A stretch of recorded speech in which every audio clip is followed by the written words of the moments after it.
Gather! Order guide you!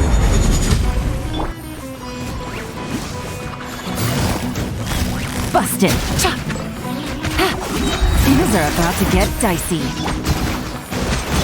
You play! You're up!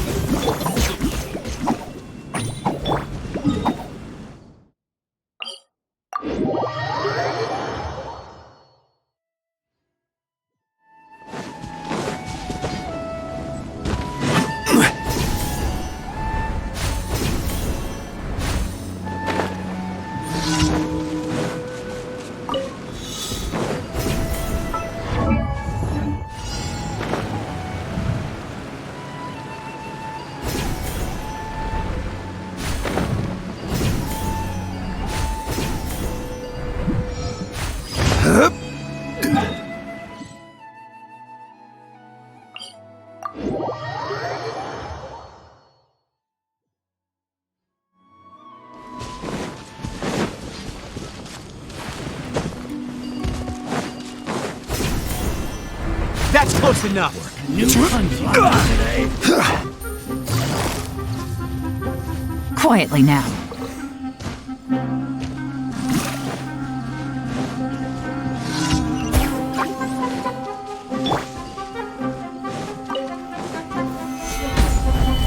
Yeah!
Ad Astra.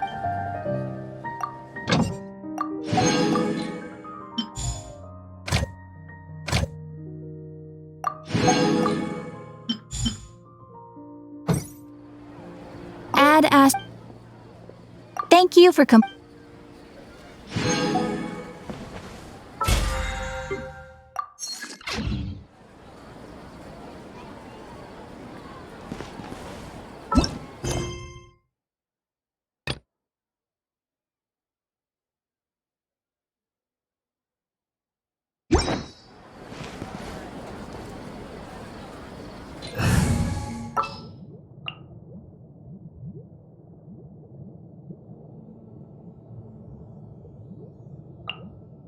There's still a long road ahead.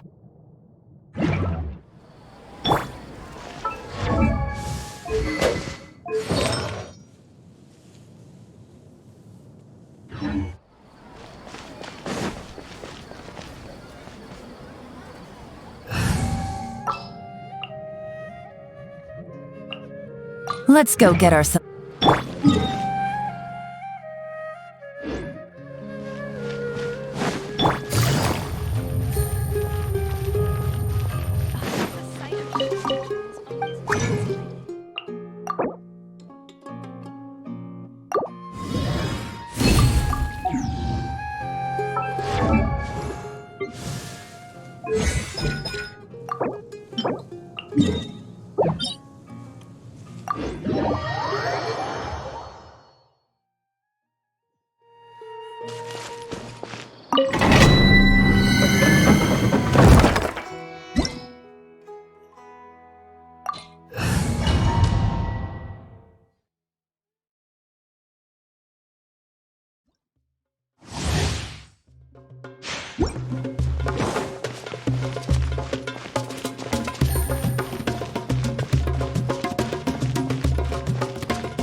Solidify!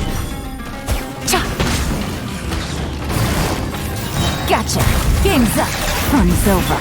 Stay put! A process of elimination.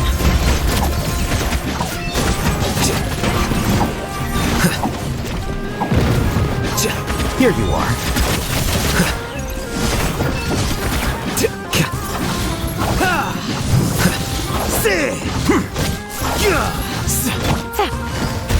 Things are about to get dicey. Uruguay, you're up! Stabilize! Defract!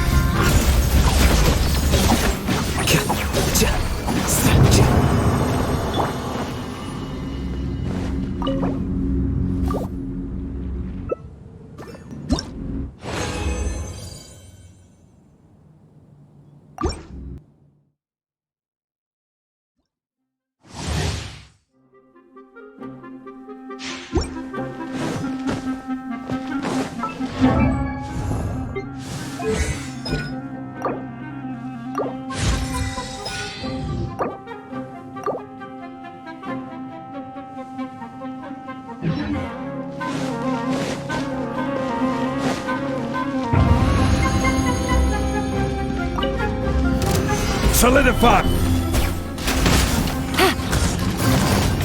Busted! Cha! Ha! Ta!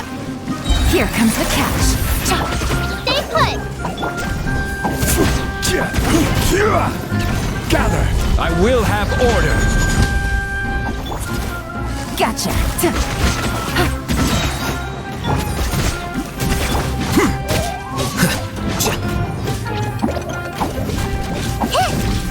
Things are about to get dicey. Quietly now. Don't get it, Uruguay!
It's getting a little cold. Time to bundle up.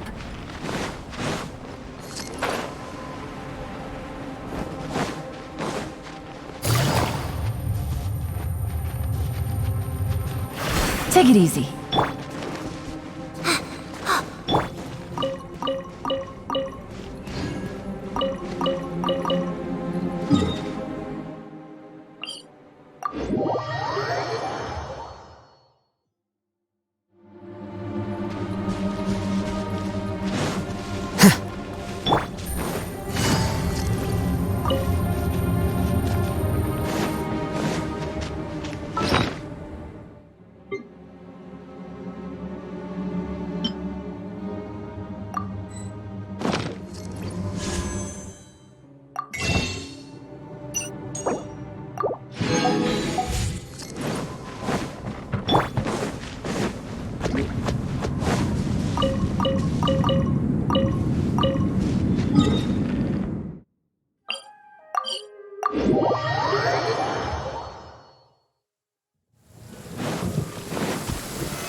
Stabilize!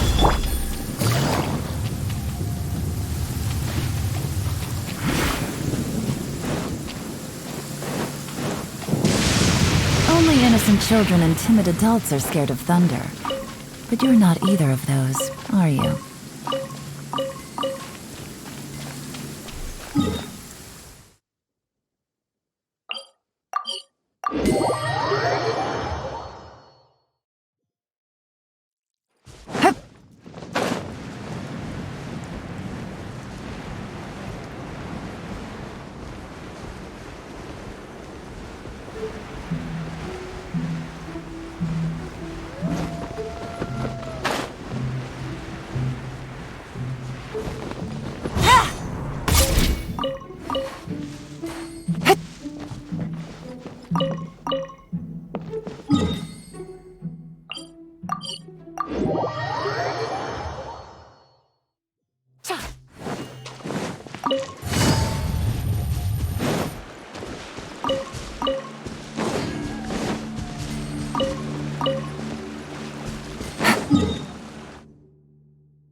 Take it easy. Solidify!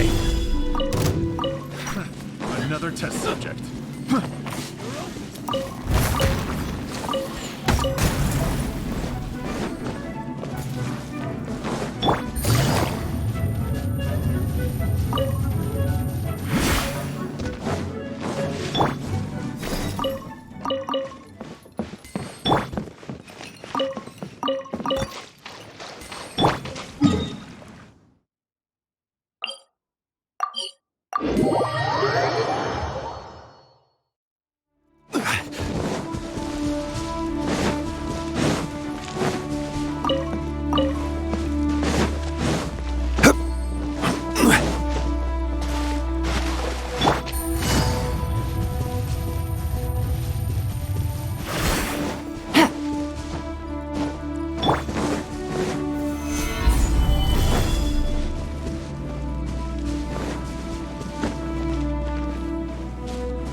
Busted.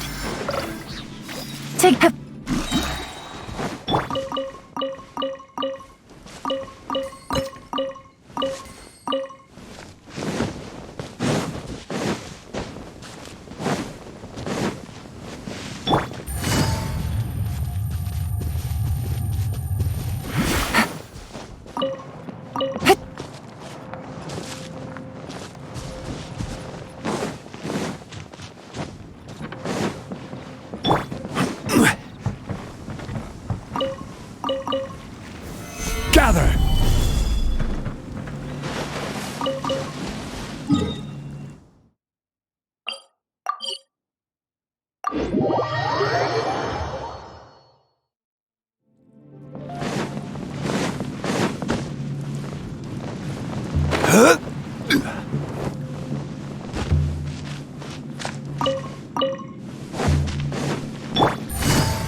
Quietly now.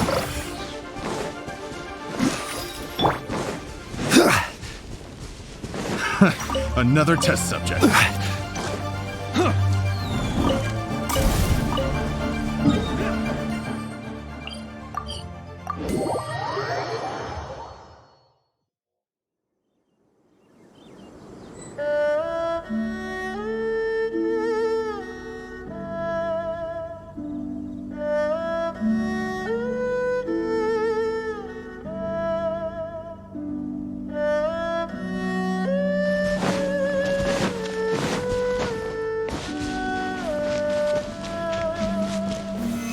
Stabilize!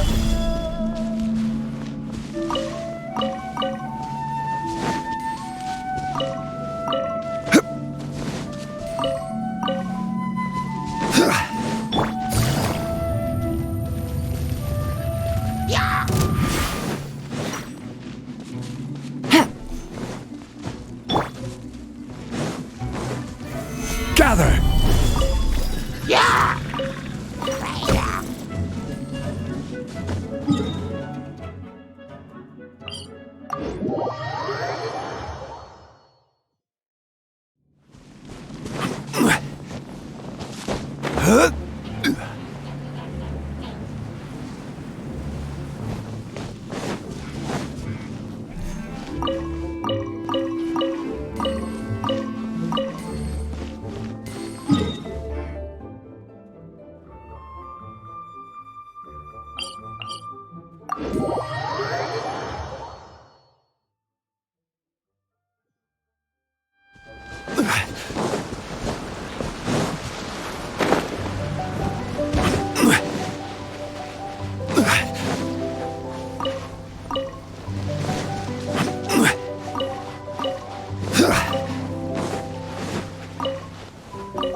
Solidify! There's no end to this. Another test subject.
Stabilize!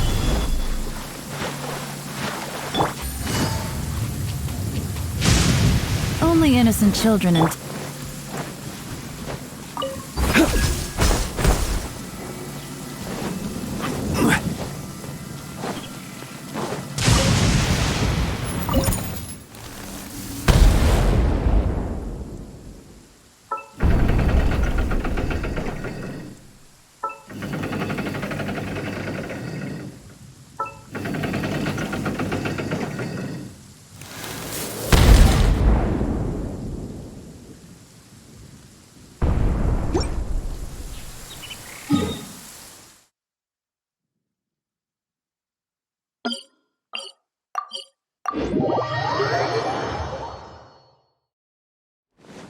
Violet grass is a plant.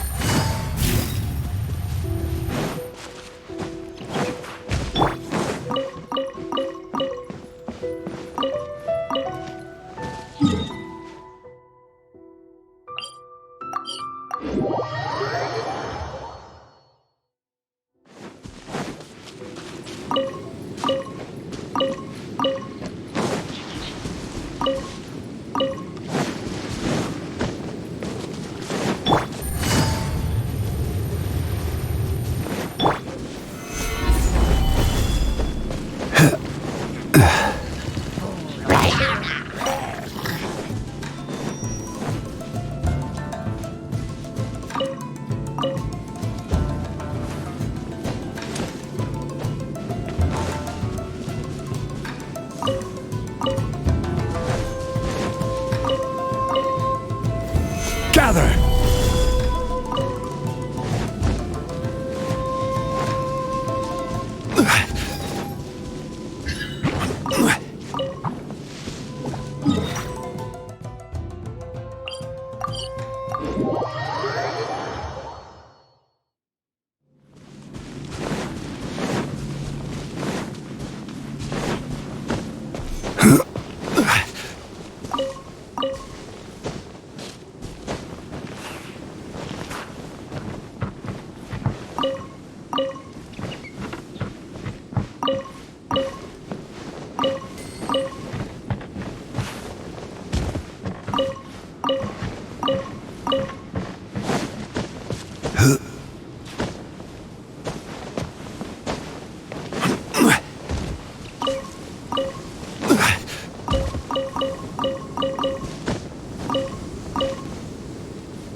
Solidify!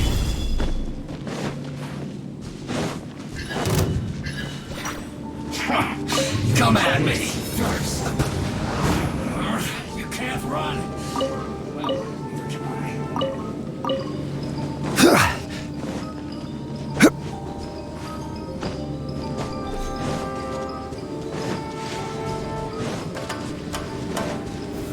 Gather!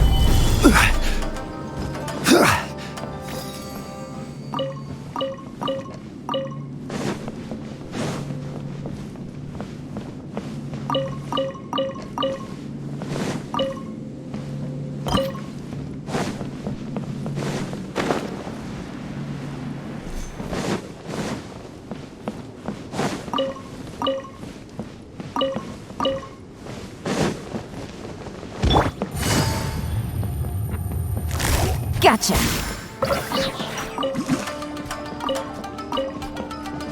Take it easy.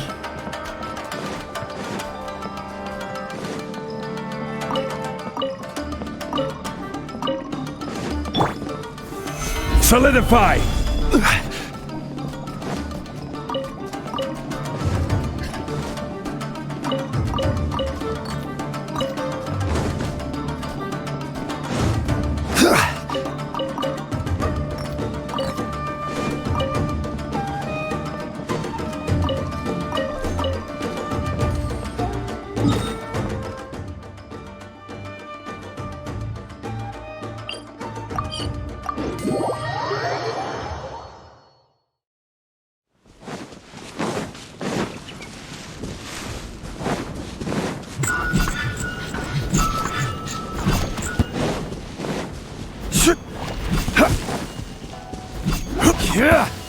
Gather!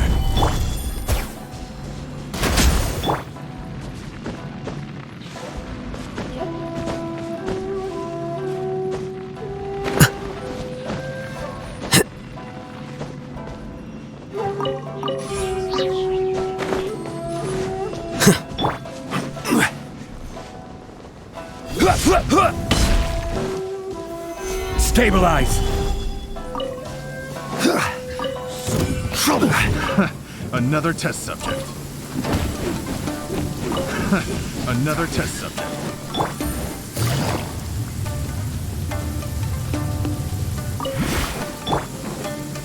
Let's get down to business!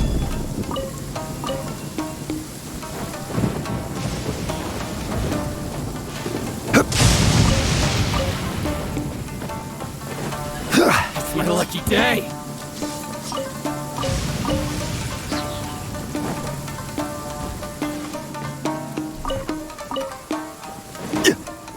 Perfect distance! Quietly now. Fall before me!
Solidify! Let me try my blade. One strike will suffice. Test my blade. You'll get frostbite. Fall before me. Stabilize!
Gotcha!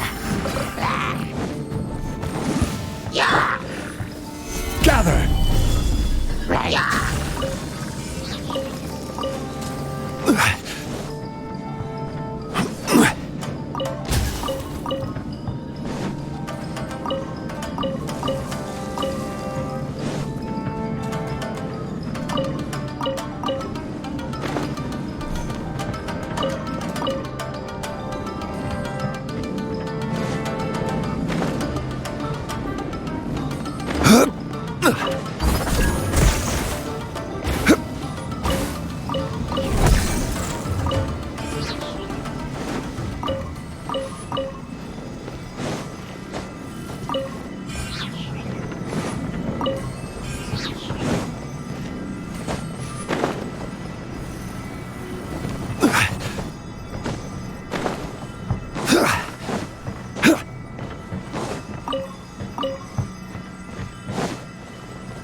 Stabilize!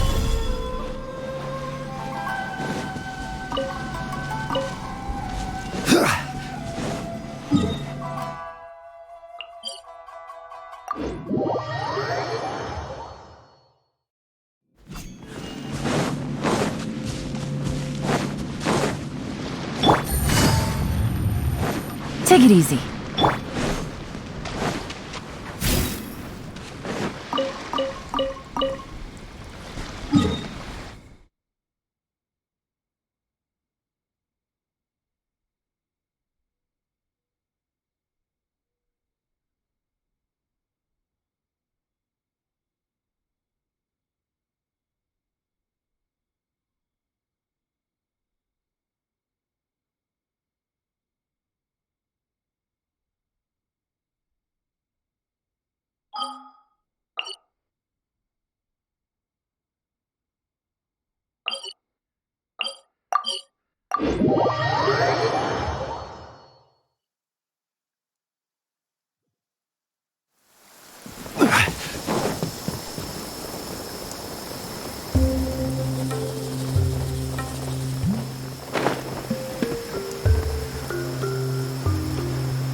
There's still a long road ahead.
been made acting Grand Sage, but with that personality of his, oh boy.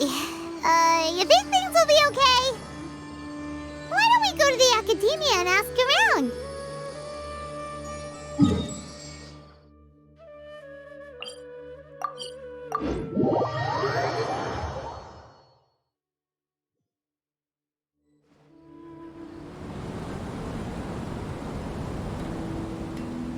How's everything going with your thesis?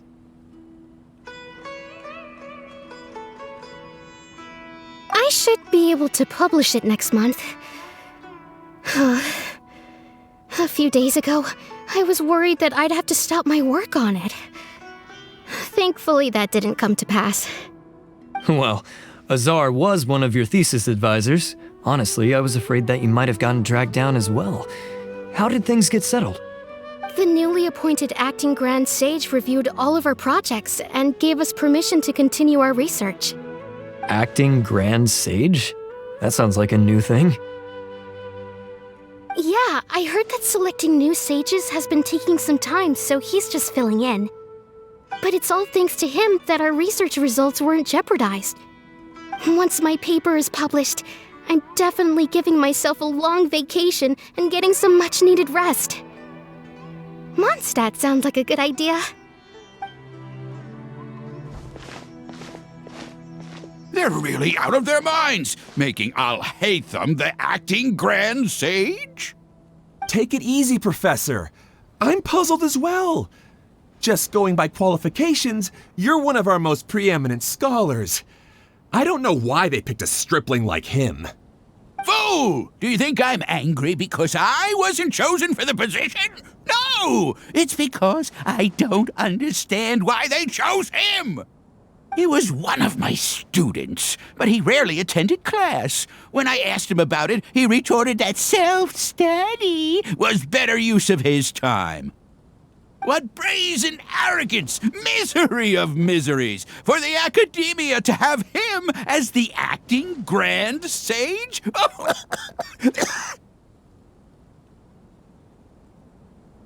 Professor, don't get so worked up.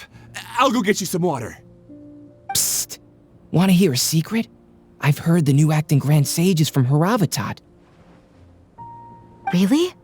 Who is it? Someone named ALHAITHAM. Never met him myself, but he's a real hot topic right now. Lots of things being said about him. Hard to tell what's true and what isn't, though. There's also a Vahumana scholar who's been in the spotlight recently. They say that he's a likely pick to be one of the next sages. Oh, is he teaching any courses? Maybe we should drop by. Wow. News of ALHAITHAM being the acting Grand Sage sure spread fast. Some people don't know who he is, though. Guess he's less famous than Paimon thought. Some people are saying good things and others bad. Especially that old guy just now. He really doesn't like ALHAITHAM.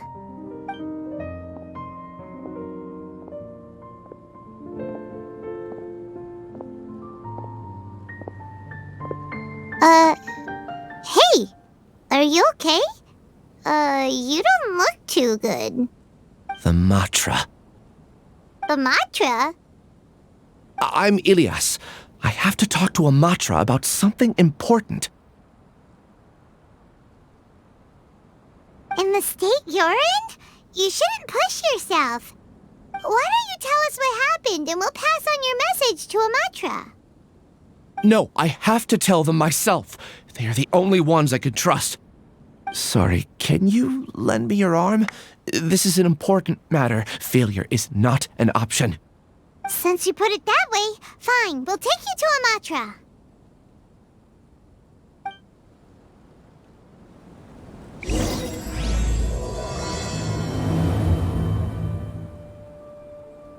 We promised to take him to a Matra, but we don't know that many, do we? Oh, wait! Sino should be back at the Academia! Let's go find him!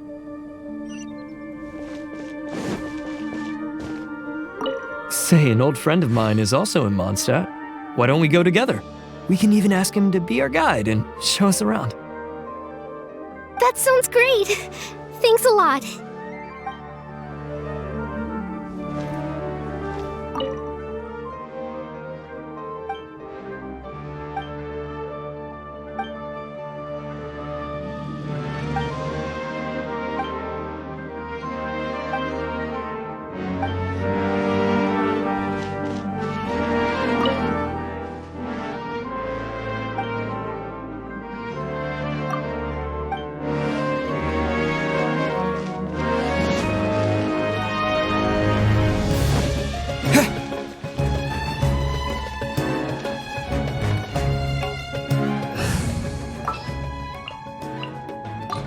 still so many Everyone hold I hands! wish I could travel to Mondstadt with her. I see everything. My long-awaited time off.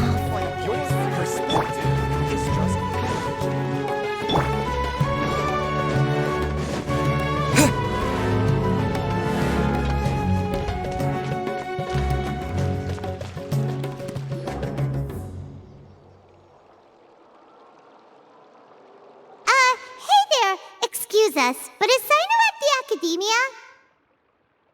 You two look familiar. Are you friends of Mahamatra Sino? I'm afraid he's out on a mission right now. But if you'd like, I can pass whatever message you might have on to him.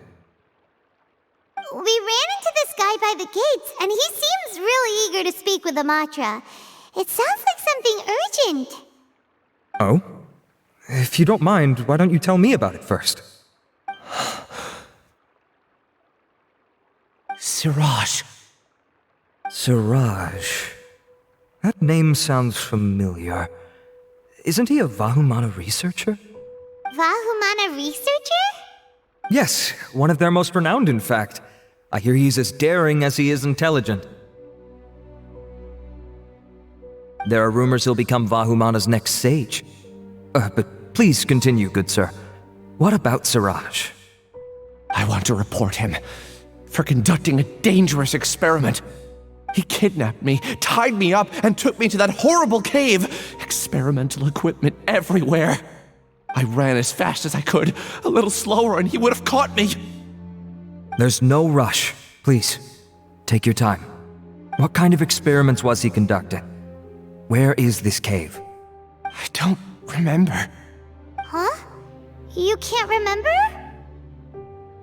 All I remember is Siraj walking towards me, and then my head started feeling weird.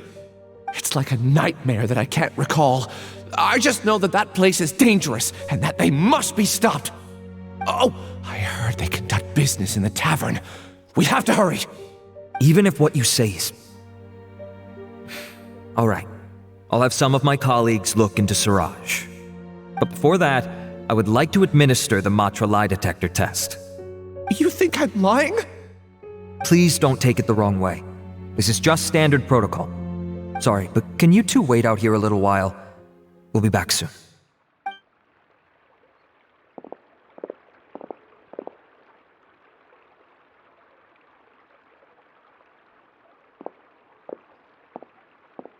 Huh? ALHAITHAM? Let me bring you up to speed. First things first, Ilyas passed the lie detector test. This indicates that what he said is highly credible. As such, we've decided to launch an investigation based on the leads he provided. Per protocol, this matter was reported to Acting Grand Sage ALHAITHAM. After hearing about it, he left a message for Mahamatra Sino and then asked to join the investigation. Huh. It's kinda weird for you to be working with the Matra. Is there a special reason? You're overthinking things. My interest was piqued is all. Really? I'm unsurprised you have this much free time. In that case, let's join in as well, shall we, Traveler? It's already against protocol for Acting Grand Sage ALHAITHAM to participate in this investigation. As for you two... Oh, never mind. After all, you were the ones who brought Ilyas here. I'll allow you to accompany us, but you have to promise to keep everything confidential. Don't you worry, our lips are sealed. All right, in that case, I'll fill you in on what we know so far. Ilyas claimed that Siraj will be conducting some business with a Kasharawar researcher at the tavern. This is one of his few clear memories. It seems he stumbled upon this information while escaping. Incidentally, Siraj isn't at the Academia right now. He applied for long-term off-site research 1 month ago. It's close to the time that Ilyas had given, so we've decided to head to the tavern and investigate any suspicious persons. That's right. Arav, prepare to head out. You two, do as you will. Oh, come on! We already said that we're coming!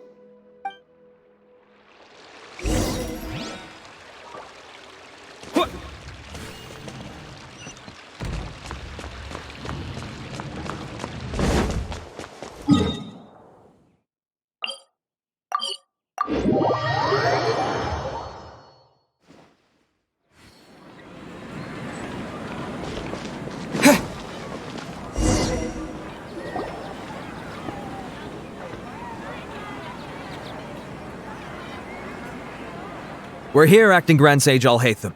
What's our next course of action? Acting Grand Sage ALHAITHAM? Looks like you haven't read any memos lately. The new Academia decree clearly states that even a sage doesn't have the authority to interfere with the Matra's actions during an ongoing investigation. If your superior were here, he wouldn't be asking me what to do. Instead, he'd be telling me to stay out of the way. You're right. Understood. Then please wait here as we lock down the perimeter and search for suspicious persons. Ilyas, please stay here. Acting Grand Sage ALHAITHAM, I'll have to trouble you with the protection of our primary witness.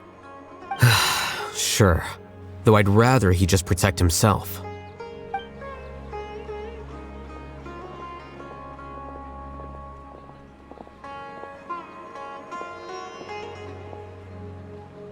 You're the same as ever, casually ignoring people just like you did back at Aru Village. Answering a simplistic question only enables the questioner. Besides, I need him to understand my position clearly. Arav has just as many doubts about my coming along as you do.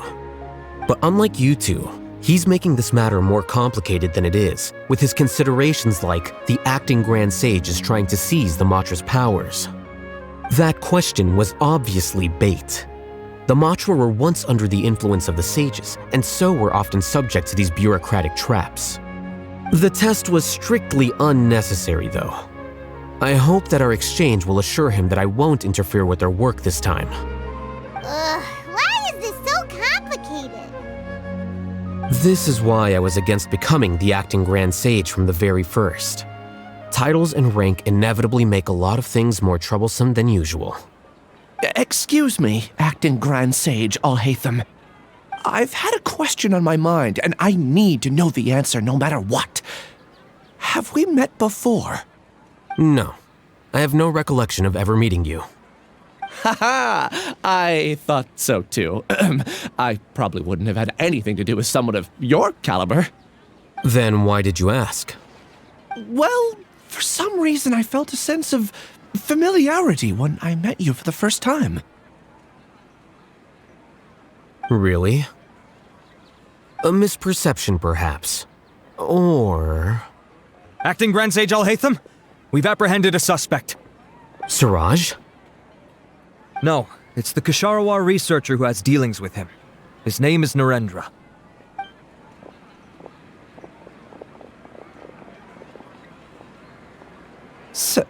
Acting Sage ALHAITHAM? Wait, can someone please explain what's going on? I admit that I did steal some mechanical components from the lab and sell them, but does something like that really warrant the personal interest of the Acting Grand Sage? What have I gotten myself into?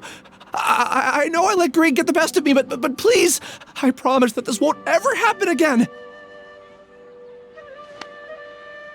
I would like to ask him a few questions. Of course. Do you know Siraj? Yeah, that's the name of my buyer. He asked to make the transaction at the tavern, but he never showed up. What were the details of this transaction? He's doing some kind of experiment that seems to require many power generators and electrical components that can only be found in our project. He contacted me in private and said that he'd pay a large sum of Mora if I was willing to put some aside for him, under the pretense of them being defective parts. We had originally agreed to meet at the tavern earlier today to do the trade. I sure didn't expect to get stood up, or run into you all. Perhaps Siraj was aware that Ilyas might leak information, so he intentionally didn't show up. Whatever the case, it seems that this lead ends here. The good news is, regardless of what Siraj was planning, his progress will now be severely hindered by a lack of power generators and electrical components. We still have time to conduct our investigation. Do you have any more questions for the suspect? No, he's all yours. But I'd like to borrow Ilyas for a while. Oh, that's fine. We conducted a comprehensive lie detection exam, which showed that he has a genuine case of amnesia. We're not planning to pursue any further breakthroughs on that front. However, I am curious, what do you need him for exactly? I've read some papers regarding amnesia, and I'd like to try restoring his memories. I see. We'll be returning to the Academia then. I'll leave Ilyas in your care.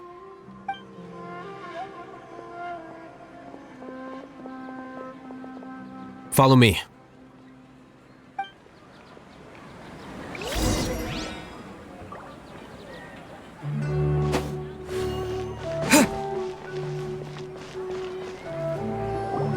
Siraj didn't show up at the tavern, and Narendra didn't give us any leads.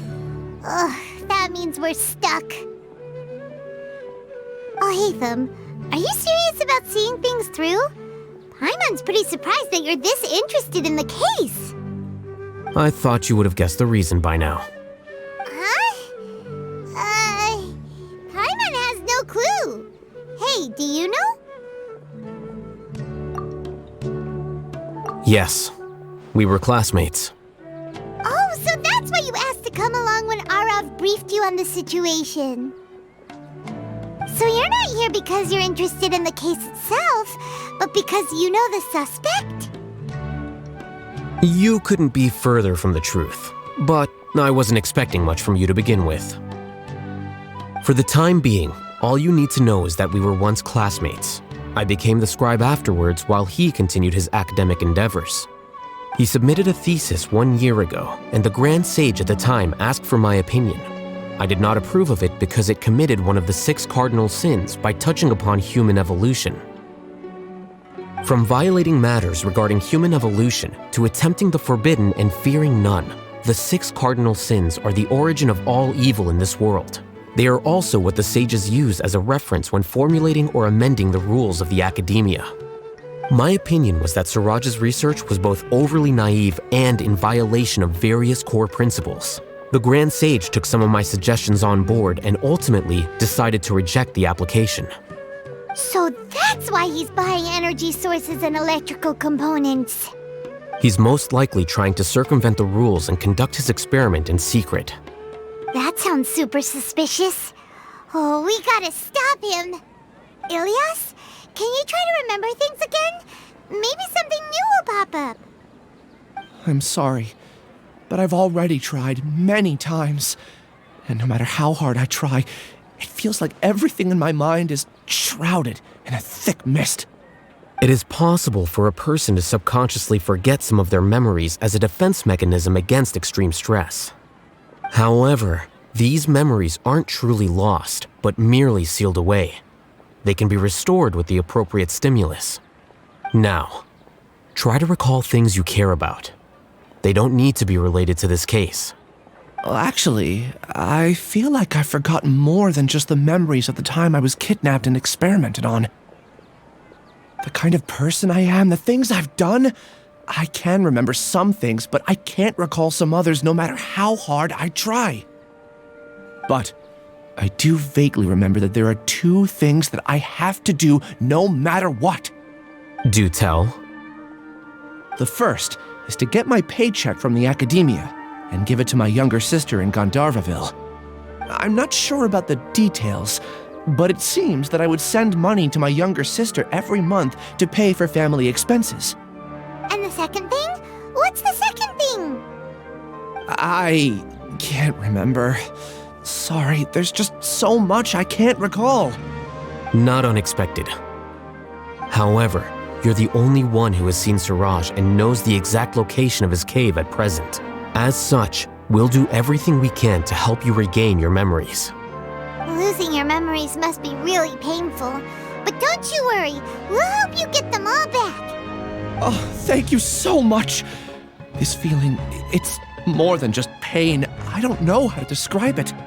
I have so few memories that I don't even have a clear idea of who I am.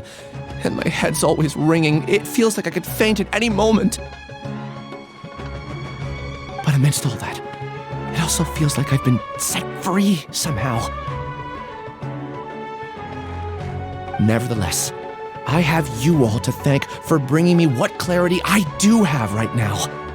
Now, I do remember that I worked part-time at a place in the Academia called the Research Preparation Center. That's also where I got my monthly paycheck. I see. In that case, Let's go and find whoever's in charge there.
Acting Grand Sage ALHAITHAM.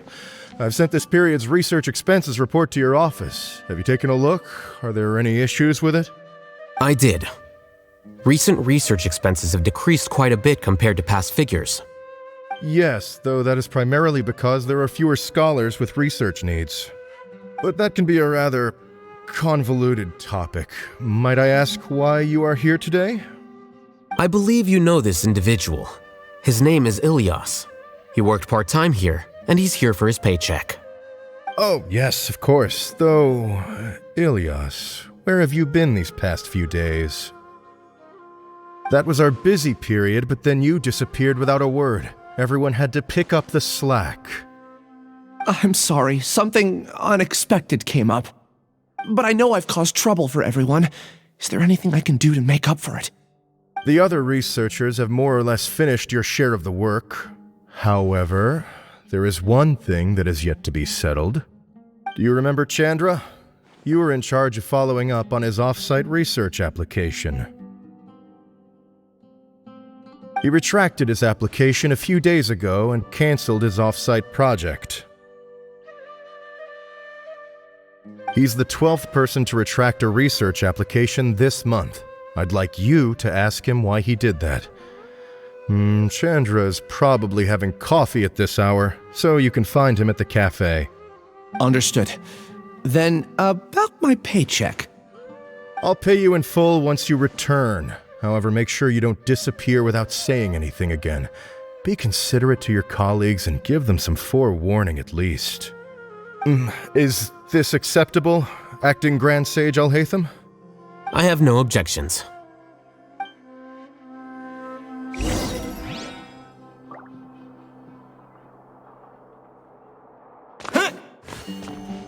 Things at the academia have been strange lately. People have become much less interested in doing research. This will definitely be bad in the long run. Hey! Well, seeing as it's Acting Grand Sage ALHAITHAM...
Elias?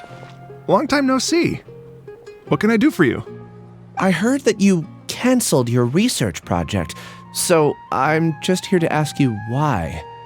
Oh, that, it's really nothing special. I just don't feel like going anymore. I'm not the only one who canceled, right? I mean, people have had no motivation to conduct research lately, haven't they? No motivation to conduct research? Yeah. Say, who might you be? You look sort of familiar. Oh, don't mind me. Please, continue.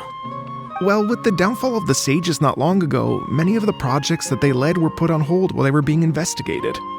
With the situation being so volatile, people are picking up random things to do to kill time. No one wants to risk starting any new research until it's clear how things will pan out in the future. When you say how things will pan out, you actually mean what the new Sages would have interest in, right? Wow, talk about blunt. But that isn't the only reason for the lack of motivation to start new research. So what are the other reasons? Well, because the Akasha terminal shut down. I'm sure you're all aware that we require all kinds of knowledge to perform any of the research we do. Back then, the Akasha would respond to any of our requests for the knowledge we needed. It was beyond convenient.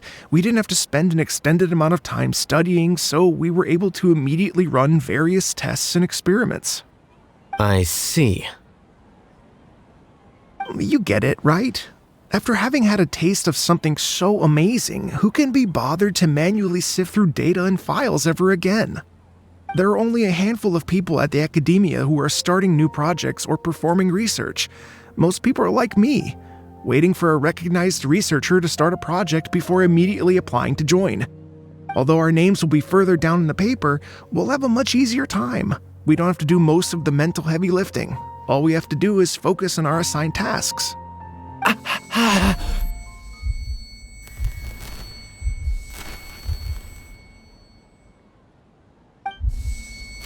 Elias? What's wrong? My head, it hurts.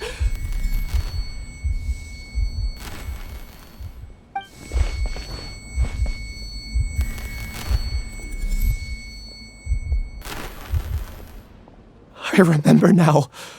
I remember what Siraj said to me as he approached. You will become Siraj number 36. Fuse yourself with a consciousness under my control. Think only in accordance with a set module, like a worker bee in a beehive. Paimon doesn't get it. What does that even mean? It's what Siraj was researching and the topic of the thesis he had submitted. Collective consciousness and the path of evolution. Siraj believed that by achieving 3 objectives, he could create a collective consciousness in human society and drive humans toward their ultimate evolution. First, he would rank test subjects in descending order of ability, with number 1 serving as the Overmind. This Overmind would then divide tasks into numerous modules and delegate them to the collective's members based on their assigned number. Lastly, members would share their memories and emotions to facilitate the rapid exchange of information within the collective. Paimon still doesn't get it. What's the point of all that? Think of it as linking many minds together and tailoring a given mind's assigned work based on its compatibility. Eventually, everyone's minds will be consolidated into a new form of existence that is both an individual and an organization. Siraj believes this collective consciousness is superior to individual humans. Whoa, squishing a whole bunch of people together? Paimon thinks that sounds horrible. It's just as ALHAITHAM said. Siraj gave all the test subjects different numbers. Bigger numbers meant you had a lower rank, so your assigned tasks were less complex, such as being responsible for everyone's basic needs. Smaller numbers were ranked higher, so you'd be given more complex assignments like planning for the future. Siraj referred to me as number 36, and I think that was a low-ranking number. I also recall that Siraj said his plan was proceeding very quickly, and that the hive would soon be complete. Oh no, then we gotta hurry! We have to stop him before it's complete! I tried my best, but that's all I can remember. I still can't recall where the cave is. I'm really sorry. Take your time. You'll eventually remember it all. However, something doesn't seem right. Some details don't add up. What's off? You were only designated as number 36? What a shame. From what I can see, your talents merit a smaller number. I'm not sure what Siraj's numbering system is based on. Anyway, we're done here. Let's go. Please, wait. I heard you all talking about Siraj just now. Are you looking for him? Huh? Do you know something? Well, Siraj is pretty popular as of late. I heard he's gained recognition from a lot of well-known researchers. Supposedly, he's a strong contender for being one of the next sages. There are many who would give up everything to be a part of his research team. I'm nothing special, though, so I doubt I'd get the opportunity. That said, I do know a researcher who received an invitation from Siraj but declined it. Her name is Janaki. If you're interested, you can try to find her. She's usually reading at the pavilion in the garden.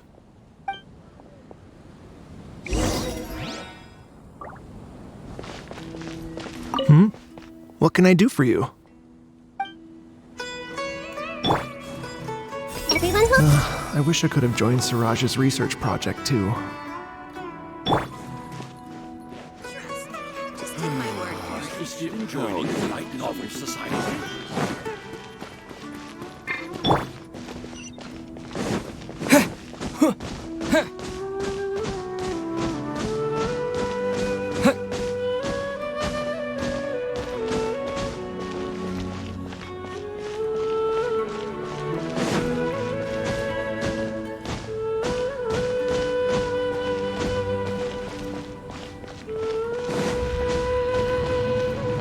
Welcome to the Academia.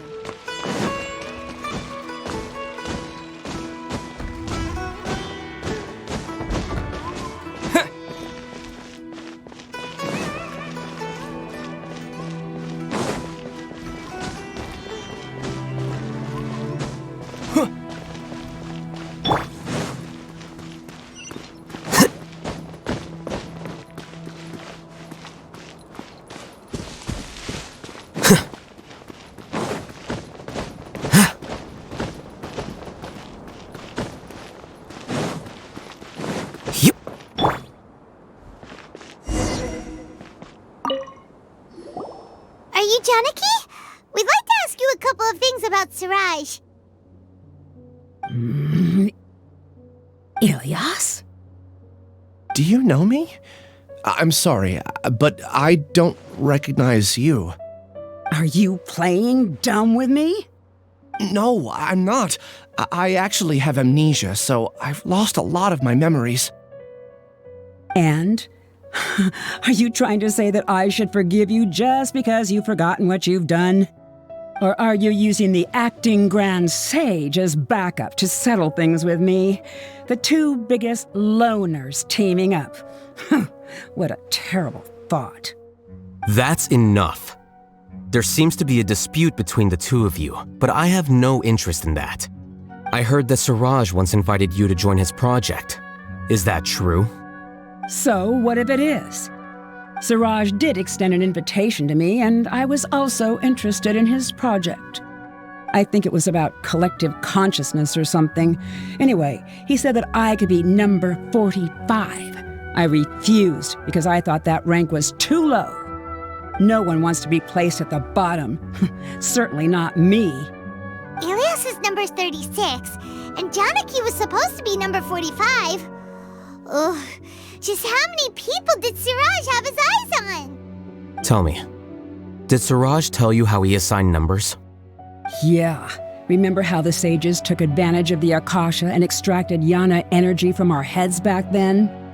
They left a document that records the amount of Yana energy that the Akasha had extracted from each person. I don't know how Siraj got his hands on that document, but he used it as the basis for his numbering system. I see. He believes that this data can be used to evaluate a person's computing power. Putting aside the validity of the data, it is meaningless to judge individuals based solely on their jnana energy. At most, jnana energy can only be seen as representing a portion of a person's abilities. Humans are complicated beings, so it is impossible to evaluate them using a single criterion. See? I knew I couldn't have only been ranked as 45. What else do you know about Suraj? That's it. He came to me, I refused, and that was the end of it. Is there anything else you needed? If not, I'm out of here. I've had enough of this eyesore. Please, wait. I still want to know what I did in the past. You really forgot? I swear, I don't remember anything. Paimon can vouch for him. The mantra also said that he truly lost his memories. I see. You know what? It's better this way. I get angry just thinking about it, so I really don't have the patience to fill you in. All you need to know is that you got a lot of people in trouble back then, including me. That's all I have to say. Goodbye.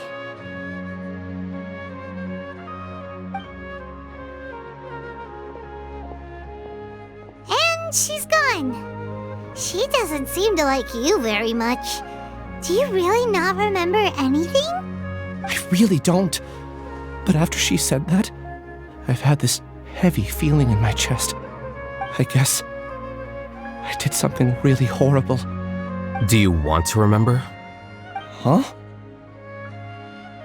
Even though you're a witness against Suraj in this case, you've also lost your memory. No one can force you to remember if you don't want to. Even if you manage to remember, all you would need to do is feign ignorance and tell us that you tried the best you could, but to no avail. I'm not sure what to do. Like I said before, for some reason I felt a sense of freedom when I realized I had lost my memories. But I feel like I shouldn't be allowed to go free so easily. I still want to remember everything. What should I do? I can look up your file. Something that caused trouble for a lot of people in the past must be on file somewhere. Would you like me to look into it? Yes, please. All right, then let's return to the House of Dana. We've spent enough time here, and you should go and get your paycheck.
Let's split up for now. Ilyas, you go and deal with that. The rest of you, come to the archives with me. We'll meet back here later and then head over to Gandharvaville. Okay, thank you all so much. Relax, Ilyas. Being nervous accomplishes nothing. That's true. I'm ready. No matter what I've done, I'm ready to face it. I'll also try my best to remember anything else related to Suraj. We'll put an end to all of this. I'm holding you to that. See you later.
Okay. The important files from the last few years should all be here.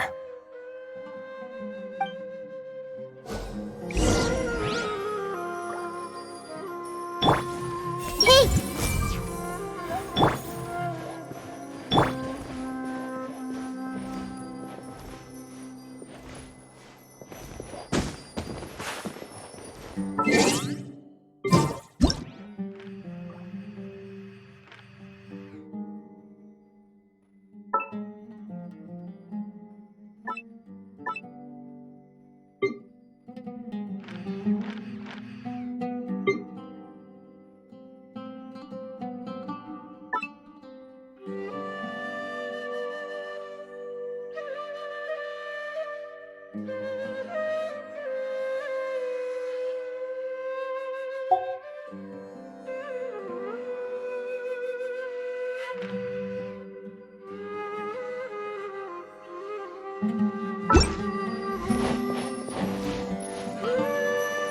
New job, new challenge.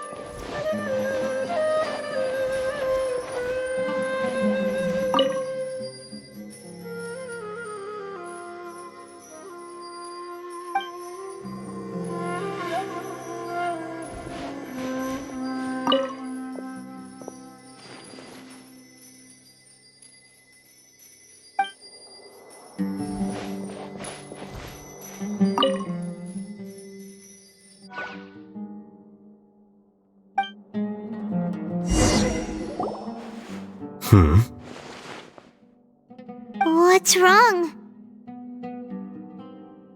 Nothing. Anyway, I found Ilyas's file. Let's meet downstairs.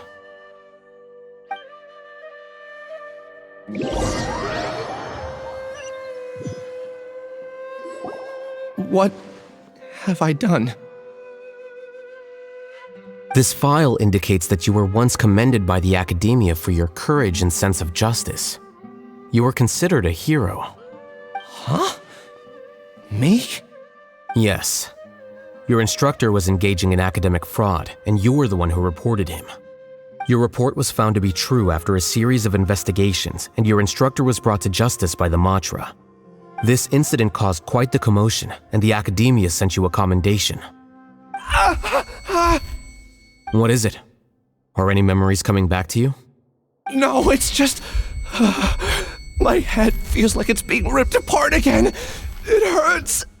Did I seriously do that? Then why? Let's put this matter aside for now. It isn't directly related to Siraj, so there's no need to push yourself over it. I'm sorry.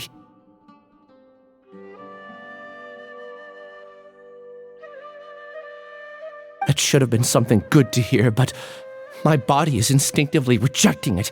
I feel like I'll black out if I try to remember. Take it slow.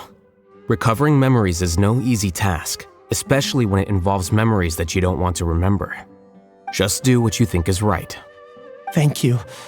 I'm not sure how you're so calm and composed all the time, but it does make me feel more confident about the situation I'm in. Let's head to Gandharvaville and deliver Ilyas's paycheck to his sister. Come on!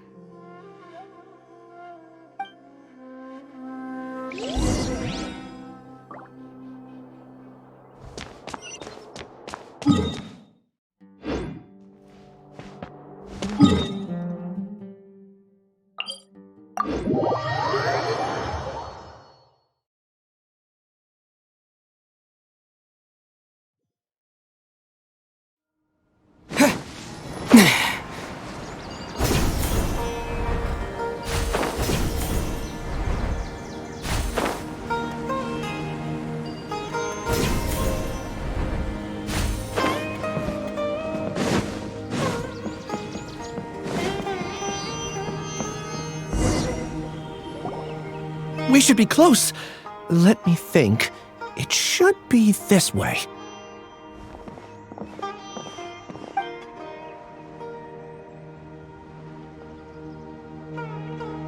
Ilias, what are you doing back here?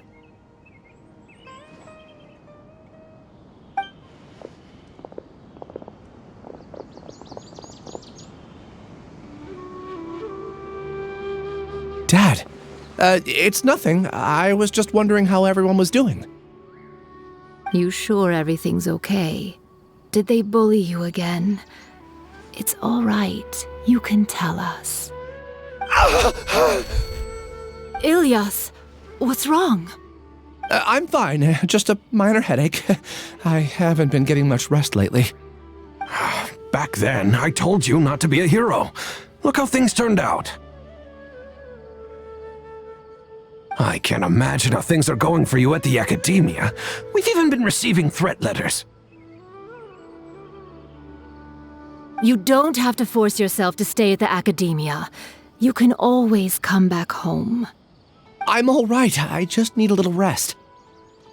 Ilias doesn't seem like he wants them to know that he has amnesia. Hey! That's enough, you two! Ilias isn't feeling well. You can keep nagging him once we get home. Ilias, let's find somewhere to talk. So, how's your headache? It's much better now. Oh, here. It's this month's paycheck. How's everything at home? Same old, same old. It's just that everyone's worried about you. Don't mind their nagging. Deep down, they know that you did the right thing. It's just that after hearing a lot of bad rumors about you and seeing all the threatening letters, well, they're mom and dad. Maybe they just want you to conform a bit more. Conform. Yeah. You don't remember? After the incident, you... Ilias? What's wrong? Ah, I see. I remember now. Don't worry, I remember now. You're acting a little weird today, you know? Anyway, I understand your decision, but Mom, Dad, and I just want you to be happy. I don't care if you're a hero or not. I just want you to enjoy life and relax more. Your understanding is a great comfort to him. Is it? That's good. Are you a friend of his? More so these two. My name is ALHAITHAM, and this is the Traveler in Paimon. Oh, that rings a bell. At any rate, I feel more at ease knowing that my brother has friends. Would you like to join us for dinner? I just happened to buy some extra food. Sorry, but I still have things I need to take care of. Well, that's a shame. Okay, I'll get going then. Take care of yourself, Ilias. Don't worry. I won't do anything to make you guys worry again. You remember now? Yes, I do. Thanks for that. You know, you don't seem like such a bad person. Is that your way of conveying gratitude? Oh, my apologies, but I meant every word. Remember when I asked at the tavern if we had ever met? I said that there was a sense of familiarity, but what I really meant was a sense of loathing. Loathing? Yeah, but having spent some time with you, I realized that you're not someone I dislike to that extent. Strange, isn't it? Why did I have those thoughts at that time? My strength is that I don't care about what others think. If you could also develop this quality, then you won't be as bothered by complicated social relationships. It'd be great if I could think like you. But first things first, I remember where Siraj's cave is now. I'll take you there. Really? That's great! Paimon remembers that you said there are 2 things that you had to do. We've only checked off 1, right? What about the other one? Are we not gonna do that first? There are more important things at hand. We have to stop Siraj before he completes his collective consciousness, or it'll be too late. You're right. Let's head out.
This is the place. It's so well hidden. But there's nothing spooky about it. Let's go inside and take a look.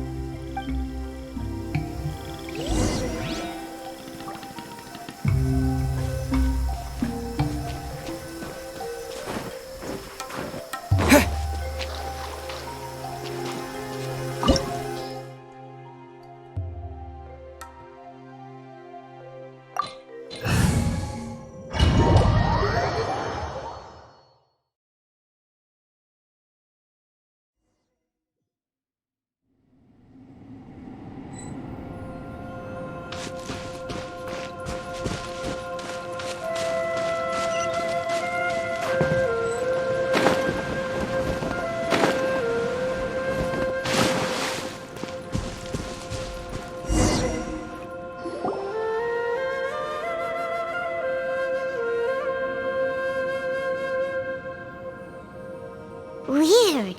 It's bigger on the inside than Paimon imagined. Are you sure it's still a work in progress? Ilyas, do you remember this place? Ilyas! Where'd he go? I don't sense him nearby. Did he get separated from us? Should we wait here or turn around and look for him? There's no need for that. Let's keep moving. Alright. We'll continue in and see if he catches up to us.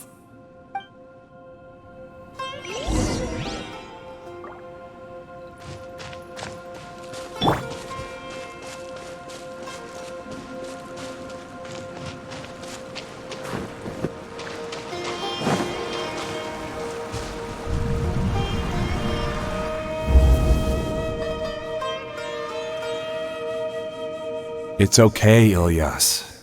You've done more than enough for me already. I don't understand. Everyone knows that Johnny is stealing your research. Why is no one willing to go public with the truth? He shamelessly used your thesis to send in a project application, and whenever the project hits a wall, he asks you for help. Everyone knows what's going on. Do you know how many people are working on that project? If Johnny was kicked out because of academic fraud, that'd be the end of the project.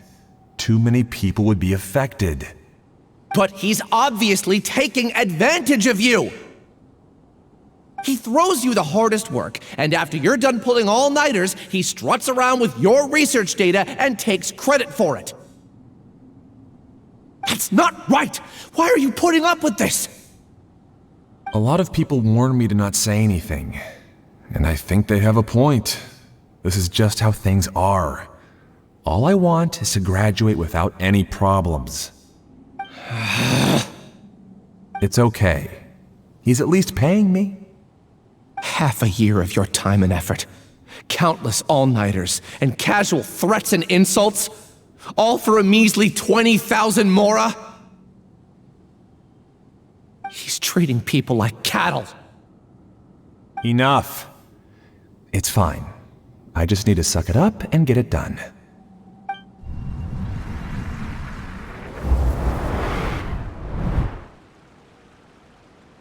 What's the matter?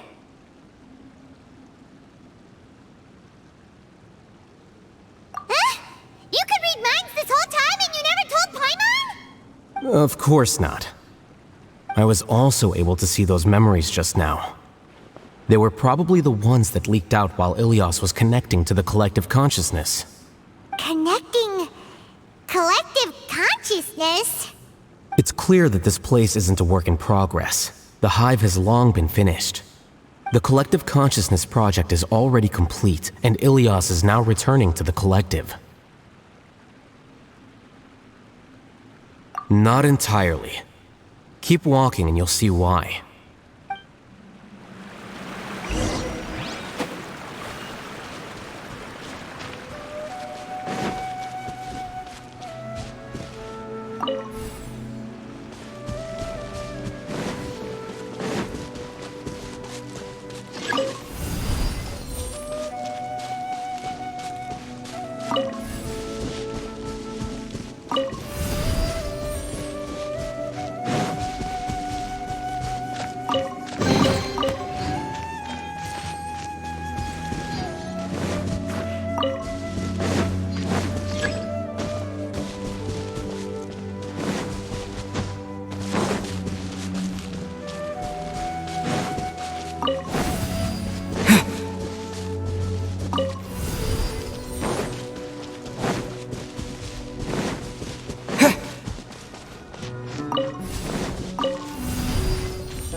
Don't be scared!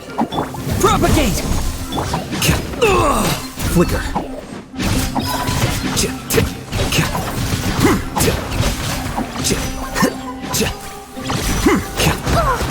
Hey, go away! Stay put!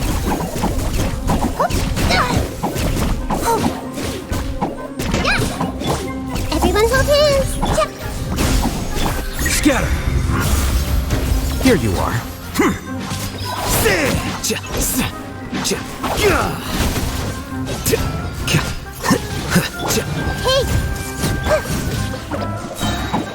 Spring forth! Scatter! Flicker.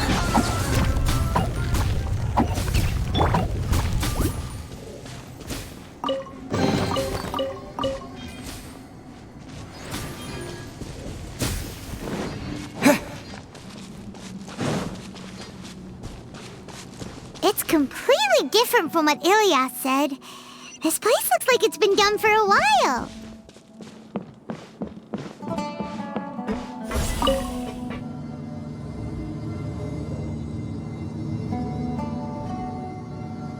Contributing to the collective by only thinking to your strengths. How easy.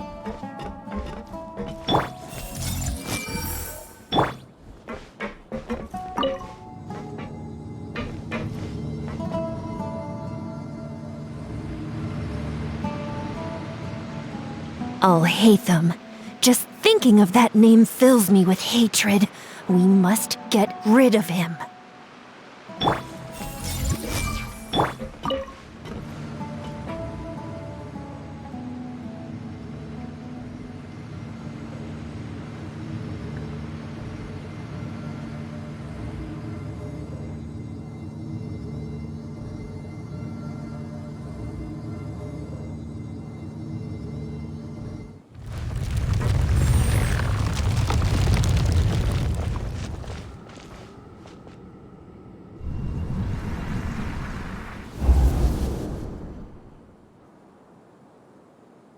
An entire year's worth of work down the drain. And for what? Your reputation? Do you have any idea how many people you've brought down? You could have played hero any time, so why couldn't you have waited until the project was complete? I don't understand what you guys are saying. Are you saying you don't care that Raju jumped to his death? It's a shame. What happened to him? I thought he was stronger than that. Everyone has been working hard to complete the project. He could have endured for a bit longer, but he chose now, of all times, to... In any case, we're done with you. Because of your recklessness, the Matra are putting Johnny on trial. This project is done for. None of this affects you at all. But do you know how many people, myself included, needed this project to complete their studies? Now our futures are up in the air. If worst comes to pass, we might not be able to graduate. Do you understand now? I'm sorry. There's no need for an apology. It's not like I'll accept it anyway. You'll pay for this.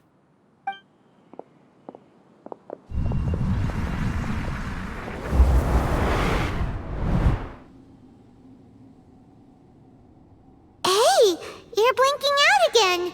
What did you see this time? Don't jump to conclusions just yet. Save your words for when we see him.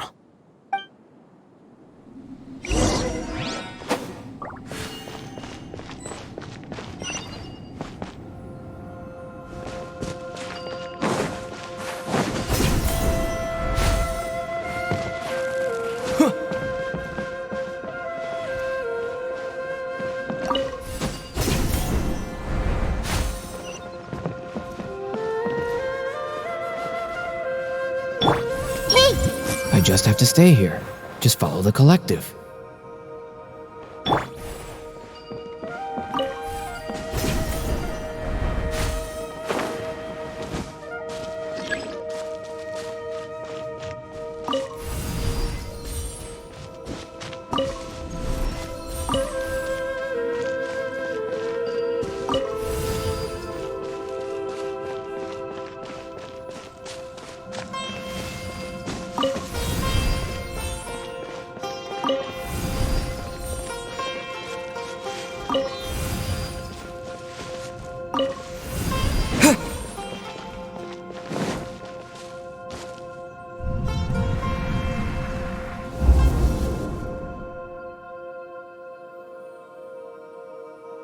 Ilias, this is all very strange.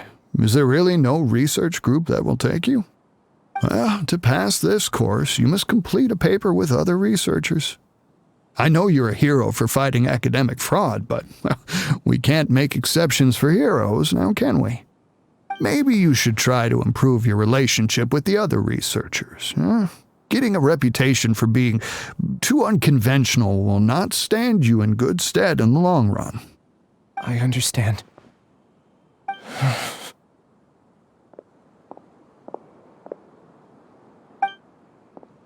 You seem troubled. Who are you? Where are my manners? My name is Siraj. Siraj? I've heard of you before. Do you need something from me? The world hates people who don't fit in. I imagine you've had your fair share of trouble. After you reported Johnny for academic fraud, you were ostracized and shunned. Even your family can't understand your actions.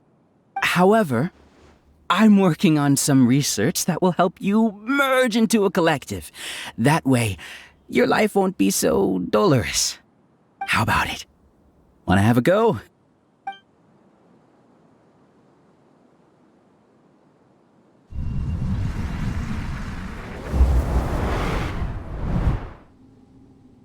What did you see? Paimon can't believe it! He really did trick us! That giga jerk! No, Siraj is the real giga jerk here. Ilias is just a regular jerk. Ooh, Paimon's so mad! We're gonna find him and we're gonna make him explain himself!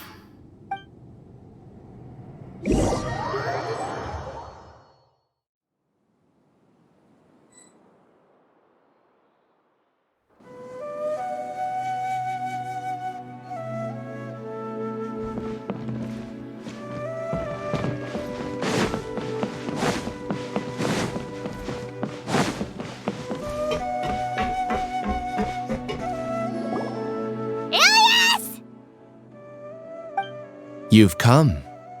I intentionally slowed my integration into the collective consciousness because I wanted to see you one last time as Ilias. And I wanted to apologize to you as him. It was only at Gandharvaville that the second thing I must do occurred to me. Bring you all here. To throw off the Matra and bring ALHAITHAM to the hive. That was my task as Siraj number 36. You were already Siraj number 36? But you passed the Matra's lie detector test! Yes, I truly did forget many things during that time, even my identity and assigned responsibilities. However, it's not that I got scared and forgot. I chose to delete those memories. It's difficult to fool ALHAITHAM, so I had to create the perfect guise for myself. And the best guise is when you believe your own lies. Correct. I only told you that the hive was incomplete because I had deleted my memories of its completion. It was finished a long time ago. Before I left, I was already living as number 36. Now, I choose to return to that identity. Only here can I be truly free. That's all I wanted to say. After I enter this room, my consciousness will merge back into the collective. And so, this is goodbye. Is this your decision? Yeah, the person we know is Ilias, not Siraj number 36. The outside world is painful sometimes, but Paimon doesn't think that's a reason to run away. Do you need more time to consider, Ilias? Hey, who are... That is Siraj. So you're that giga jerk! Giga jerk? Oh, how bold of you. Have I done something to offend you? You! I modified Akasha terminals to allow users to share memories and emotions. Then, I recruited researchers from the academia to build a collective consciousness. I assigned numbers to everyone and divided the experiment's tasks amongst themselves. Here, people can live easily and happily without needing to exercise complex mental thought. This is what they have chosen. All I've done is fulfill their wishes. You're just trying to justify yourself! Then I ask you, what's the difference between here and the outside? There are researchers at the academia who engage in dangerous research in extreme environments while others become idle and listless. People are so obsessed with collective will that even those on the fringes will attempt to fit in after suffering setbacks. Isn't that right, Ilyas? There's no need to deny this. As it is fact, it is natural for social creatures to congregate together. And the terminus of conformity is a collective consciousness through which even an ordinary bee colony can become a powerful swarm. Replace the bees with humans, and this model becomes even more potent. Welcome to the hive, ALHAITHAM. You once arrogantly denied the merits of this project before the Grand Sage. A few simple words from you, and my research was consigned to nothingness. Of course, I'm well aware that you don't care about any of this. You don't care about the pain of others. But I didn't give up. I made my thesis into reality. When we arrived, I noticed many empty rooms in the hive. Oh, you noticed that? Then can you guess where their inhabitants are? The answer is the academia. They're executing another phase of the plan. The plan to install me as a sage. The collective consciousness links all of us into a single mind, showcasing our individual strengths as we work together. We are able to execute complex undertakings while instantaneously modifying our strategies in response to unexpected situations. Everything has been proceeding smoothly. You are our biggest obstacle. With you out of the way, I'll use my growing influence to turn the collective consciousness into a legitimate study. The project will snowball until ultimately everyone will be part of my hive. No. The hive will be in control, and it will lead the academia towards a new future. We won't let you do this! What can you achieve with mere words? You weren't even able to change Ilyas's mind. Return to the hive, number 36. Yes. Wait! Don't go back! Look! There are lots of people out there worried about you. And you aren't an outcast. Aren't we your friends? That's easy for you to say, given that you're travelers. Will you two continue to stay at the academia? When you leave, tragedy will repeat itself. Return, number 36. You know as well as I do that comforting words don't make life any easier. Ilyas, why? You two are just as arrogant as ALHAITHAM. You think that everyone should be like you and live according to their own truths. But you don't realize that most people simply want easy lives. I allowed number 36 to leave the hive without his memories only because I knew he would eventually return. This proves that I know more about human nature than you do. ALHAITHAM, do say a word or two. I will consider them as your last. I made those words quite clear a year ago. The model you presented was extremely unstable. No amount of garish packaging will change its fragile nature. It can't be helped. If you were clever enough to realize those problems, then you would have been aware that the hive changed when Ilyas returned to this collective consciousness of yours. What? What's happening? The collective needs motivation to execute its plans, just as machinery requires energy to operate. That's why you, as the Overmind, synchronized your hatred of me into the collective, prompting them to create and execute a plan to eliminate me. However, when Ilyas returned to the collective, his memories and emotions were shared with the rest of its members. This includes his perception of me. Thanks for that. You know, you don't seem like such a bad person. Strange, isn't it? Why did I have those thoughts at that time? This contradicts the hatred you had provided them, and these two differing emotions will give rise to new conflict. So that's it! Wait, so you knew that Ilyas would return to the hive? And then you pretended to keep him around just to fool Siraj! Wouldn't expect any less from you, ALHAITHAM. Once the collective consciousness bugs out, we'll take that opportunity to... wait. It's back to normal already? ALHAITHAM, I told you. You're too arrogant. Did you really think that your little scheme would be enough to destabilize the hive? Ilyas's return had indeed introduced abnormal emotions into the hive, but such a meager drop cannot give rise to waves. Your struggle has been in vain, and it's time to end it. Allow me to show you what makes the collective consciousness so formidable. So many monsters! Where did they come from? And something feels off about them.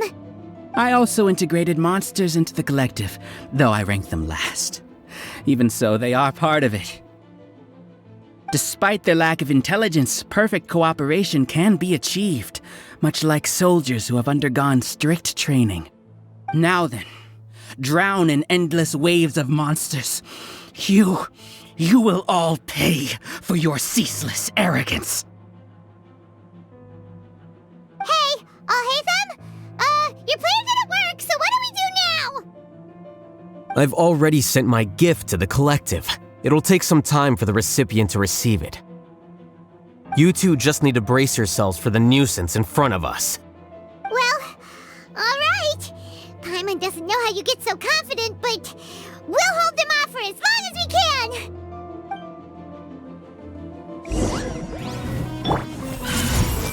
Make yourselves at home! The process of elimination.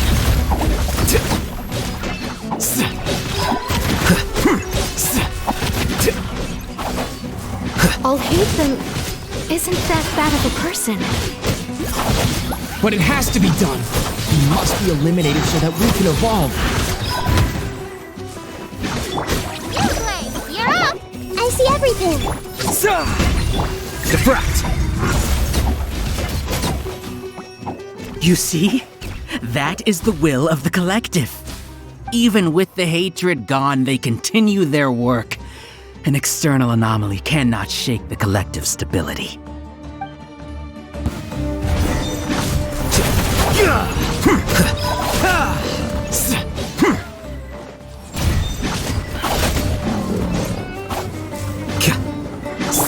Hey!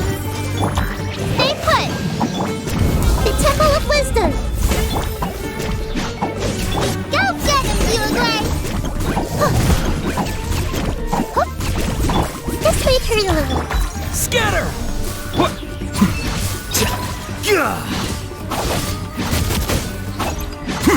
He won't hold out for much longer. He's a lot tougher than we imagined. Something's gone wrong in the academia. The march.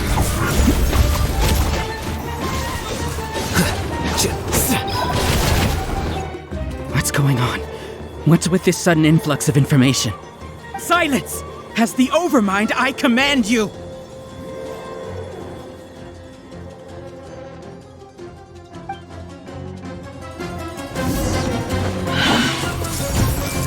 Make yourselves at home!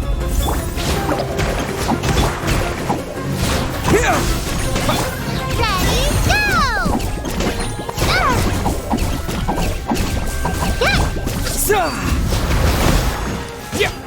The process of elimination. Well now. Flicker.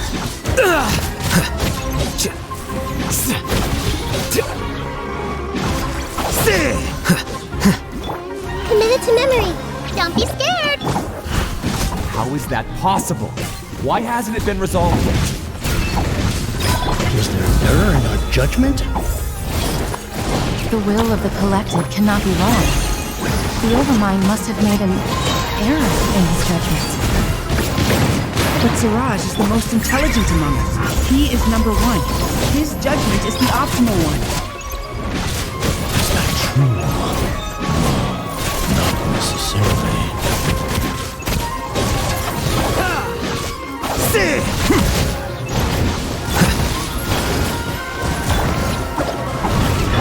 Propagate! Spring forth! Make yourselves at home. Grow, grow, grow. Hit.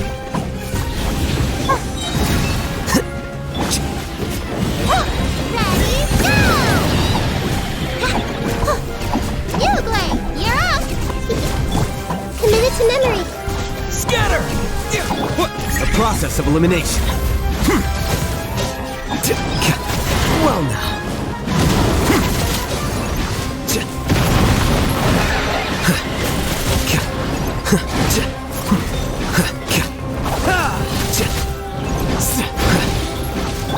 This might hurt a little. Propagate!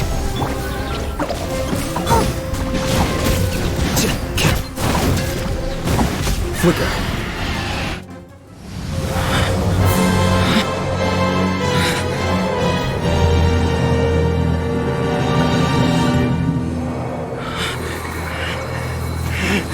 What have you done? Calm down. Don't you have an easy way to figure this out?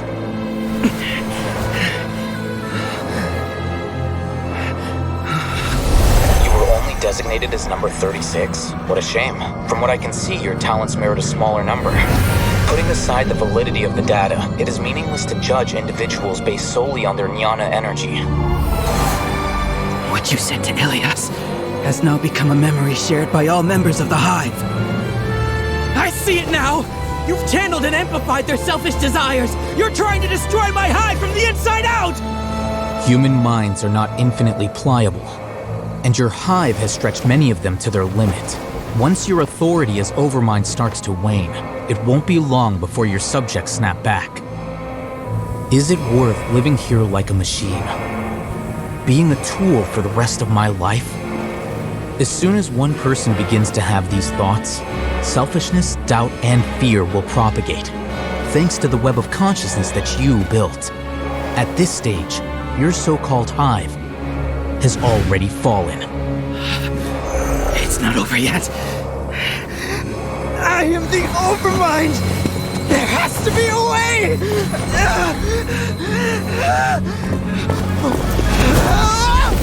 It's too late.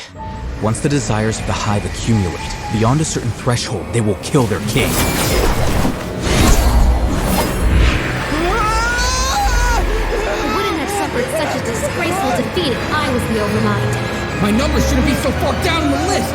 Siraj is alive! This isn't what we agreed to! I should be the one in your position!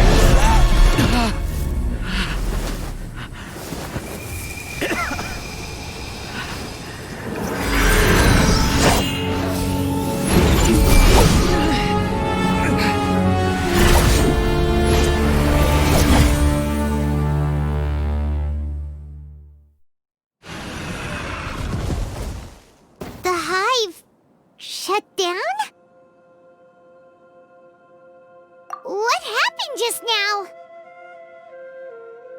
Members of a collective consciousness are more likely to reach a consensus because of their shared memories and emotions.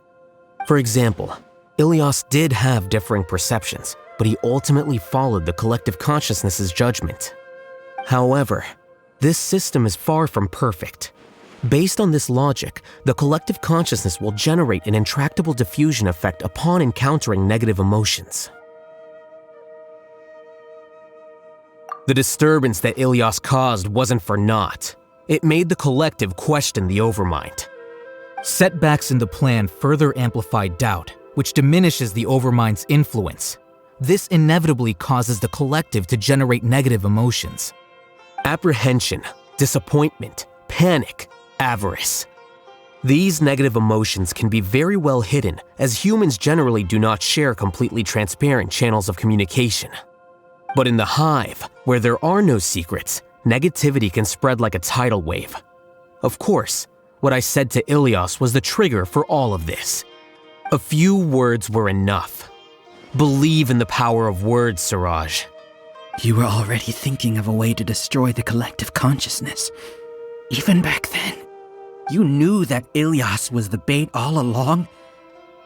But how did you know? Since when? I knew it from the moment I saw him. Moreover, I never looked down on you. My opinion of you has always been objective. You have a naive view towards the concepts of collective consciousness and human evolution, but you are intelligent and disciplined. You would never let a test subject escape. Mistakes like that are beneath you, and you also won't leave any mistake without a resolution. I never thought I'd hear those words come from you. But if you're saying that out of sympathy, spare me. I know very well that you've never viewed me as an equal. When you were with us, you always had a distant look in your eyes. You don't need to hide it. I know it better than anyone else. The arrogance that comes with being a genius. Nobody likes being treated like that. Your perspective is entirely born from your habitual way of looking at things. From your perspective, you probably think I'm like you. Someone who doesn't fit in. However, I've never placed myself on a pedestal. I just want to distance myself from meaningless noise and look at everything objectively. On the other hand, you have failed to come to terms with who you truly are. You care too much about winning and how others perceive you. You mean to say that I'm the arrogant one here? Is that not so? Arrogant and emotionally fragile. You view people as a simple, mediocre collective, while you regard me as one of your kind. Regardless, I have lost. You can take me back to the academia and stand trial. You will stand trial, yes. But arresting people isn't in my job description. I'm just an ordinary staff member. I believe it is the General Mahamatra's duty to escort you away. Sino? What are you doing here? I followed the symbols. Looks like things have already been settled.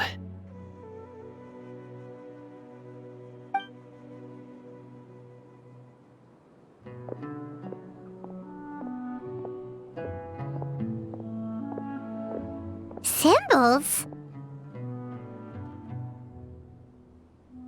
I left a similar picture in my letter to him, and I made several similar symbols on the way here. Wait, what do you mean you left a letter? Oh, Paimon remembers! When Paimon first saw you, Arav said that you had left a letter for Sino. So you really did know that something was up with Ilyas from the start! You lied to us too! It'd be best if you didn't spout nonsense. I never employed any mode of trickery on you. By the way, I came across some information at the academia a few days ago. If you practice the method discussed therein, your vision may improve. Do you need it? Seriously? This guy. By the way, Sino, Paimon heard that Siraj sent more people to the academia. We can't let those jerks get away! Don't worry. The Matra have started screening suspicious persons, and we've already arrested many of Siraj's associates. This was likely one factor that caused the Hive's consciousness to waver. Everything went as you predicted, ALHAITHAM. Good. Seems like the interesting part is already over. I'll leave the arrests to you all. See you.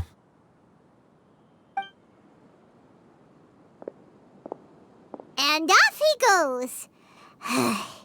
There still are a lot of test subjects here, so let's stick around for a while.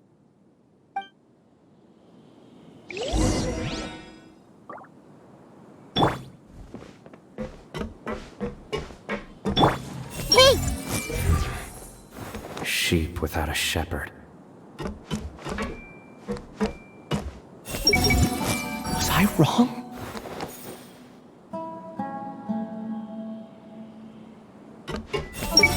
What have I done?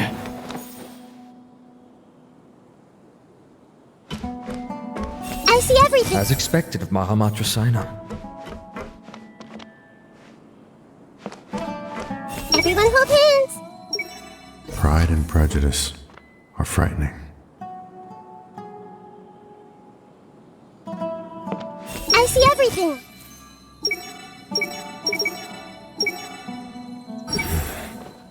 Sheep without a shepherd. Oh no. Oh no. I was involved in all these plans to get rid of the acting Grand Sage? What came over me? How could I do something like this? We were accomplices without knowing it. But I'm afraid that ALHAITHAM might pressure the Matra into giving us heavier sentences. Whether he's the scribe or the acting Grand Sage, we can't afford to offend him. It seems our future at the Academia will be full of uncertainties. We can discuss the future later. Leaving the collective left me with a strange sense of guilt. I didn't feel anything towards ALHAITHAM at first, since he wasn't well known. All the opinions I heard about him were negative, though. Siraj made us hate ALHAITHAM, and we blindly accepted that hatred and thought of him as a bad person. From how things look, we've done a lot of irrational things. I guess we're getting what we deserve. Could you help us apologize to ALHAITHAM? Sure. Paimon will help you tell ALHAITHAM. But whether he chooses to forgive you is up to him. It's okay. No matter what he chooses, apologizing will make us feel slightly better. If he chooses to remember this, we're prepared for our punishment. It's time to go. Let's go.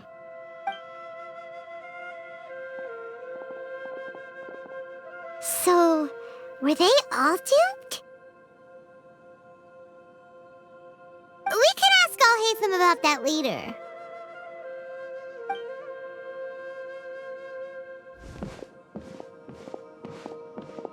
Looks like I can't exist as Siraj number 36.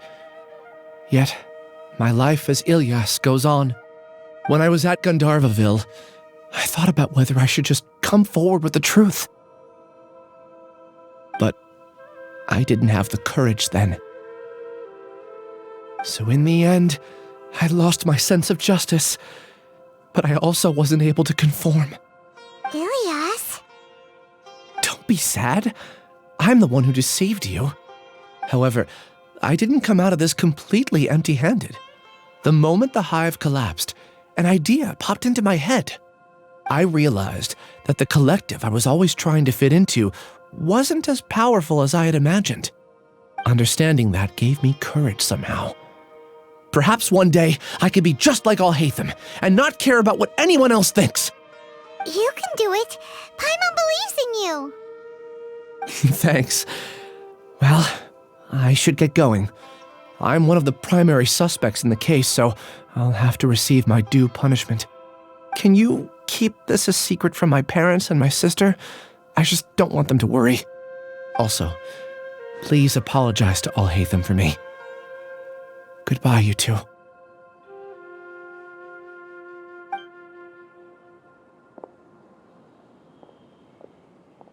All the test subjects have been taken away.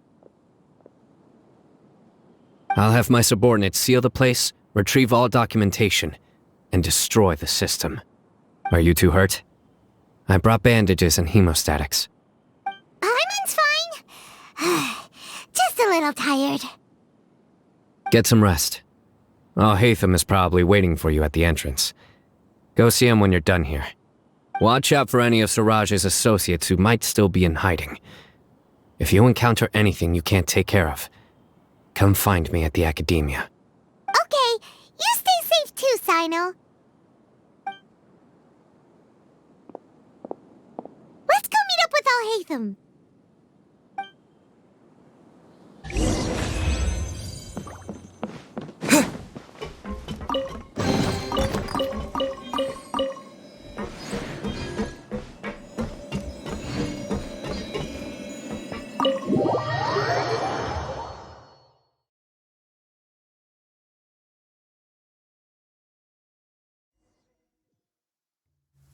The matter's settled.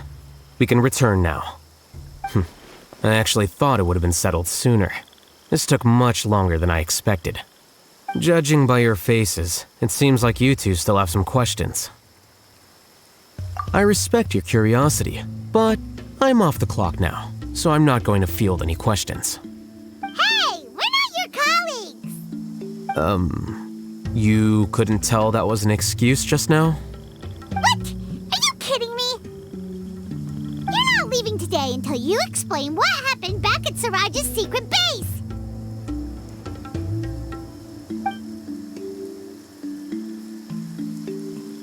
See ya. Hold it right there! Are you done? Your behavior is reminding me of some other people.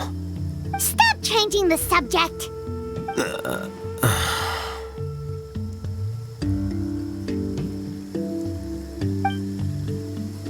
It's too much of a hassle to explain everything from the top. You know what? Come with me. Where to? You'll know when we get there.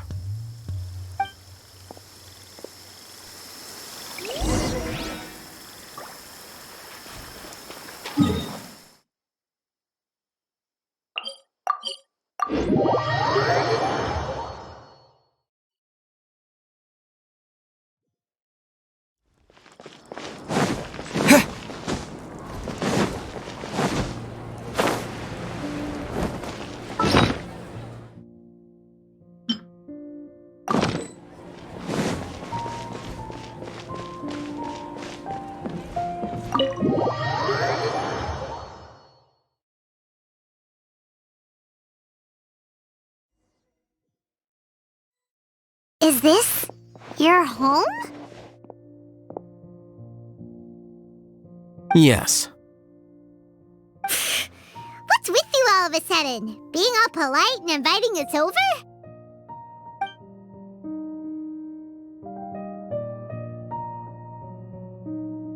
Ah, you're back.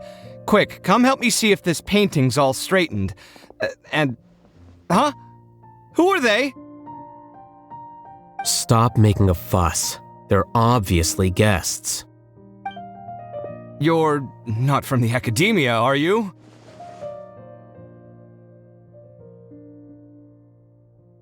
I'm unsure she's seen you before. You're that person from that time in that one place! Wait, what? How do you know me? Oh no, do people know that I live here? What? You're embarrassed only now of all times?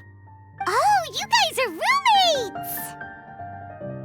Yes, we are, but keep that to yourselves. Please, don't tell anyone else. I keep a few books on collectives and the subconscious here at home. I'll get them. You all chat in the meantime. Hey! Hey! You're leaving just like that? What's the deal, ALHAITHAM?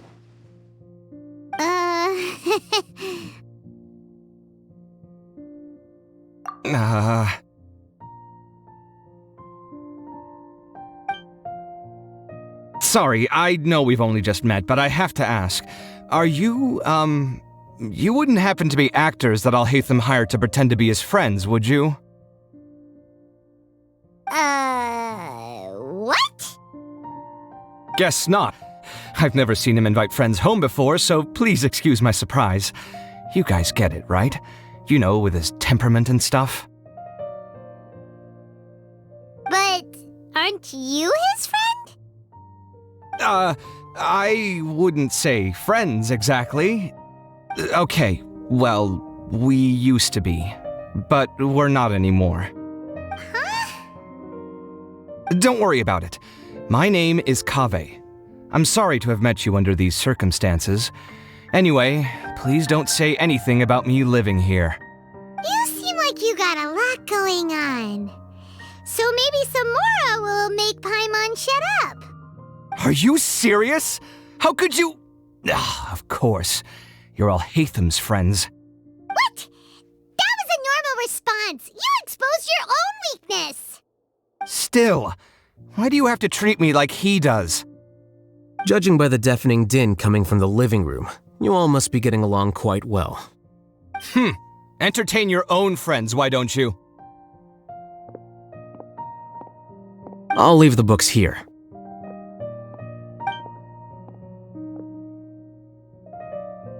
Paimon's dizzy from reading. This is way too complicated. Why don't we just ask questions instead? Paimon wants to know, how did you know about the collective consciousness's weakness? A year ago, Suraj presented his thesis to the Grand Sage, who offhandedly asked for my opinion. I actually responded with 2 lines of reasoning. The first, as I've already said, was that his research was on human evolution, a subject prohibited by the academia. The second was that I thought the direction of his research was too extreme, but his approach too conservative. Wait, that's too conservative? He built such a large lab, gathered all those people, and even tried to get rid of you! One way to stabilize a collective consciousness is to remove the test subject's humanity altogether. The optimal solution to achieve collective consciousness is to focus solely on the overmind and treat the other test subjects as tools. That's way too dangerous. You're not seriously considering that, are you? 'Cause, I'm merely stating the facts. If Suraj had done that, I would have felt his work to be just as senseless. It's impossible for any species to evolve overnight, and humans without their humanity cannot be called humans. That's why the academia prohibited research into human evolution. Most research of this kind tends to run contrary to evolution. Paimon gets it now. Ha! That's rich coming from you. If humans aren't humans without their humanity, then you'll probably evolve into some other species in another decade, I wager. What about you? Are you going to devolve into a fungus? At least I'd be a fungus with empathy. Sorry for eavesdropping, but what happened to you guys? Are you in trouble? Sort of. We encountered a strange researcher that had it out for us. Are you all okay?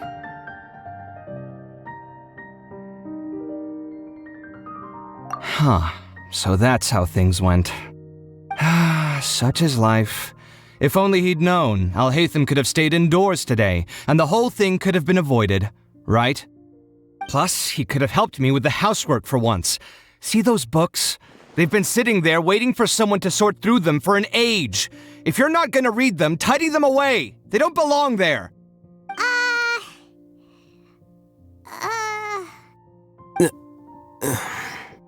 Can you feel the awkwardness in the air? I hope you're aware of your lack of conversational skills. Oh, so the pot's calling the kettle black, is he? Well, having said all that, are you okay? I'm doing quite well. Much better than that painting you're trying to hang on the wall. You don't understand anything. Stop criticizing my taste in decoration.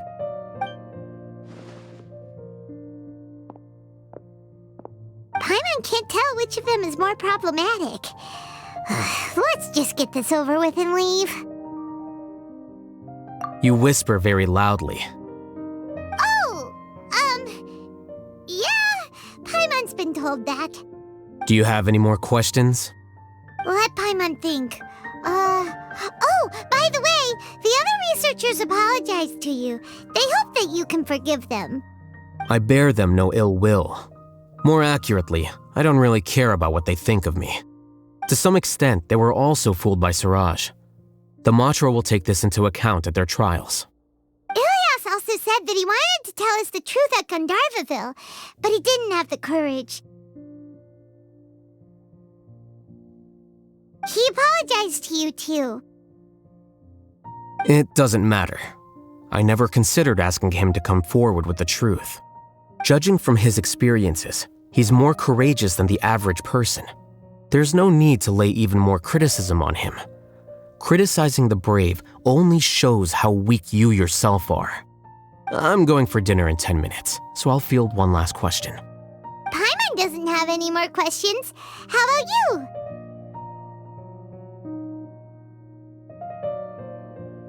Oh, yeah, that's a good question. You only started investigating with the Matra at the Academia because you were interested in something, right? But after meeting Siraj, it didn't seem like you were interested in him or his experiment. I had no interest in him personally, but I was curious as to why so many people were willing to form a collective consciousness with him. I now understand the reason.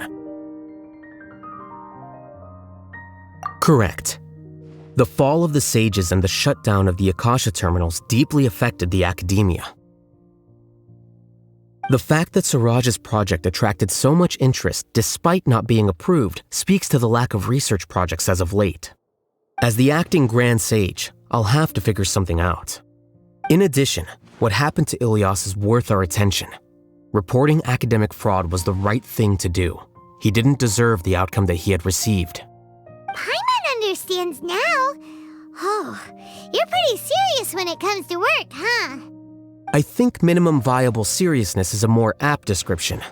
I'll do my best to take care of this mess until my resignation is approved. Wait, your resignation? Yes. I've already submitted my resignation to the Academia. Soon, I'll resign as the acting Grand Sage and go back to being its scribe. I don't think Siraj knew about that. If he had waited just a few more days before acting, I would have already resigned. What he'd do then wouldn't have been any concern of mine. However, even without my input, his unstable model would have collapsed for some other reason, so it makes no difference. But why do you want to resign? I'm not suited to be a sage, nor do I want to be one. The official process to select the new sages is already underway, but this process is long and takes far too much time. If I serve as acting Grand Sage for too long, the position might become permanent. That would be troublesome. This job isn't something I want to spend the rest of my life doing. It's important to keep your priorities straight. Well, it's about time. You two should grab some dinner as well. Oh, now that you say that, Paimon's kinda hungry. See ya! We're gonna grab some yummies! See ya.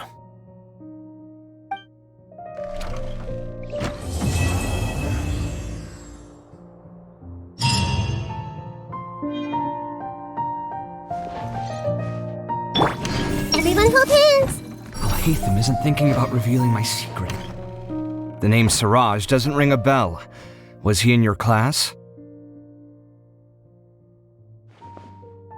He isn't someone who would leave an impression, so it's expected that you don't remember him.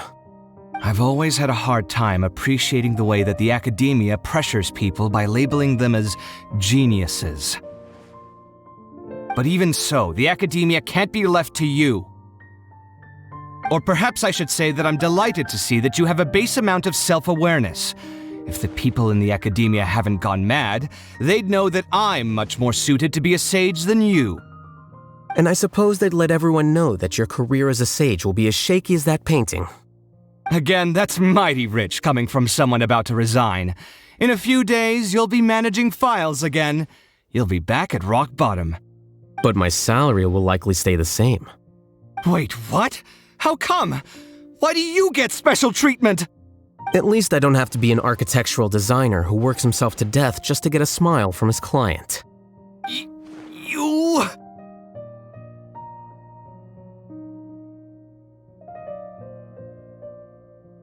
I took time out of my day to clean the living room for you, and this is the thanks I get for it? I'd have been better off catching up on my work. I still have designs to finish. Make sure to pay back the rent you owe me. I'm going to buy some furniture with that, Mora. What? Are you trying to annoy me to death? The decorations you buy keep getting uglier and uglier. What's the point of having a boring wood carving in your house? You'll have to blame that on my financial freedom. Fine. Go ahead and hide behind your financial success if you want. But if we forget Mora for a second, do you have anything of true value to boast about? I think I'd have too many choices, to be honest. You, on the other hand, can you think of any redeeming features at all? Artistry, for sure. You don't know the first thing about interior design. Don't go off buying random furniture unless you take me with you. So I'll have to bring you along and then buy you drinks? Of course! But why would I do that? It would just be another form of a loan, and you'd have to pay me back eventually. Can't you just be nice and not ask for the Mora back?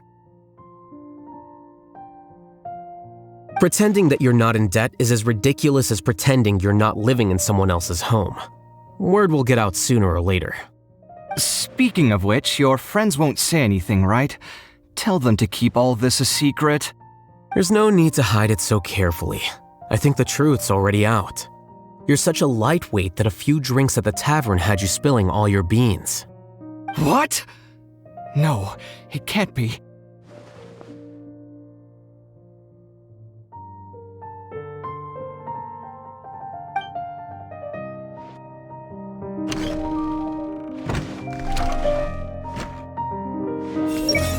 ALHAITHAM isn't thinking about revealing my secret, is he? Jeez, why does he always have these horrible thoughts? Does he really want to mess with me that much? And what he said just now, does he know about my drunken scribbling? No. Wait, did someone tell him? Was it the people at the tavern or the liquor shop? Why, that owner. He promised to keep this a secret. Also, is it really true that I can't hold my liquor? I thought that impulsive speaking and writing were normal after a few drinks. Oh well. Everyone loves to write random stuff on the message boards anyway, so... There's dust on the bookshelves. I should tidy them up sometime and bring any unused books to the House of Dana. The name Siraj doesn't ring a bell. Was he in your class? He isn't someone who... I've always had a hard time appreciating the way that the academia pressures people by labeling them as geniuses. But even so, the academia can't be left to you. Or perhaps I should say that I'm And I suppose they'd let Again, that's But my salary... Wait, what? At least I don't have to be an architectural designer who works himself to death just to get a smile from his client. You... I took time out of... Make sure to pay back the rent you owe me. I'm going to buy some furniture with that Mora. What? Are you trying to annoy me to death? The decorations you buy keep getting uglier and uglier. What's the point of having a boring wood carving in your house? You'll have to blame that on my financial freedom. Fine! I think I'd have too many choices, to be honest. You, on the other hand, can you think of any redeeming features at all? Artistry, for sure! You don't know... So I'll have to bring you along. Of course! But why would I do that? Can't you just be nice? Pretending that you're not in... Speaking of which, your friends won't say anything. There's no need to hide... What?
Sure.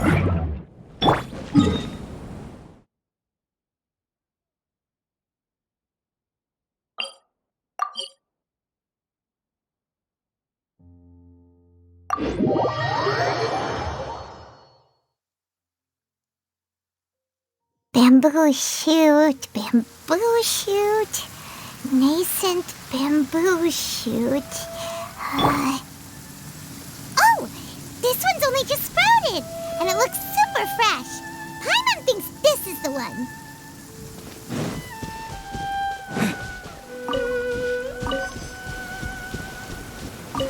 These should be enough. Let's head back. Help! Help! Did you hear that? Someone's calling for help. It's coming from over there.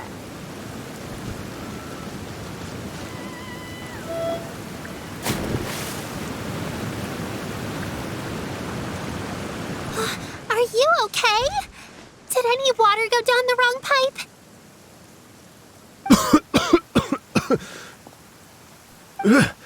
I think I'm okay now. Thank you so much. That was scary. Well, at least you're all right. All thanks to your savior here. Oh, a little girl? Greetings, everyone. My name is Yao Yao. It's a pleasure to make your acquaintance. Whoa, she's so well-mannered. My name's Paimon, and this is the Traveler. I'm Dvorak, a musician from Fontaine. I came through Stone Gate intending to head towards Liyue Harbor, but then I became captivated by the beautiful scenery, and before long, I was completely lost.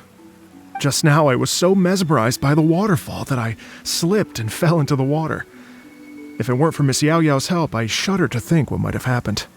It's all right, Mr. Dvorak. The splashing around the bottom of the waterfall means the stone path is always wet and slippy. You definitely have to be careful.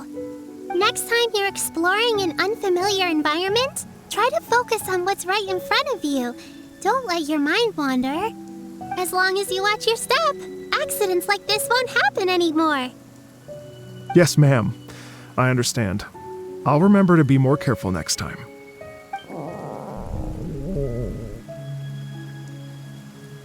Oh, are you hungry, sir? Oh, I'll be fine. Please, sir, it's quite all right. I was born and raised here in Liyue. It's only natural for me to extend my hospitality to any guests who are passing through. I expect you still have quite a long journey ahead of you. It's very important to keep your energy levels up. I still have some lotus flower crisps left in my backpack. Why don't we split them between the four of us? Aw, what a thoughtful kid! She even has some for Paimon! You're welcome. Mmm, so tasty. If only there were more.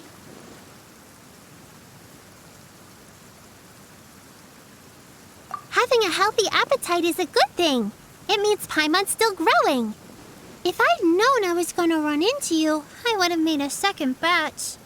Hope you're taking notes, Traveler. This is how you treat your Paimon. What do you think, sir? Are Liyue's snacks to your taste? I wonder if they're not sweet enough. No, they're perfect. When I was traveling through Mondstadt, I had a chance to try one of their moon pies. It had a meat filling, unlike these crisps. But apart from that, it seems like they follow a similar cooking process. Both are delicious in their own way. As for Fontaine's cooking, though, it's been a long time since I've had a taste of home. Sounds like you spend a lot of time on the road, huh? I do. It's part of my job. I'm one of the main organizers of the Iridescence Tour. Iridescence Tour? The Iridescence Tour is one of the biggest music festivals in Fontaine. We're looking to expand, though. Our aim is to hold a festival in every nation. At least, all the main organizers share this goal. Unfortunately, It's a long story, so I'll spare you the details. But anyway, so the main reason I'm traveling all around Tavad is to promote our music festivals. But I have some personal reasons, too. Well, what are they? Just tell us already. Let me see. Well, to explain it in full, I'd have to start with a story from my ancestors. I don't want to take up too much of your time. Oh, I love listening to stories. We want to hear it too. Okay, then I'll start from the beginning. The story goes that my ancestor, who was also a traveler, once slipped and fell into a lake during his travels. As he was sinking and gasping for breath, he heard a wondrous tune in the air. They say it was the most beautiful, moving melody he had ever heard. Even in that life and death moment, the ethereal music seized his full attention and almost made him forget the fact that he was drowning. When he finally came to, he found that he had already been brought ashore. Not too far from him stood an unfamiliar woman with an almost divine aura. Once she saw that he was no longer in danger, she left without a word. My ancestor tried to run after her to give his thanks, but although a mere dozen paces separated them, no matter how quickly he gave chase, he drew no closer and remained a dozen paces behind. In the end, all he could do was to bow in thanks to the woman as he watched her walk away towards the rivers and mountains in the distance, before at last he turned around and made his way home. Once he returned to Fontaine, he began to learn an instrument so that he could spread his story far and wide, just like the bards. After generations of retelling, embellishing, and dramatizing, people have come to think of that lady as something like a fairy. The story's become something of a local legend in Fontaine. It's called The Lady Overlooking the Lake. People now say that if you go down to the lakeside and play an instrument, so long as you play a pleasing melody, you will hear a fairy lady who is hiding out of sight, playing along with you. Wow!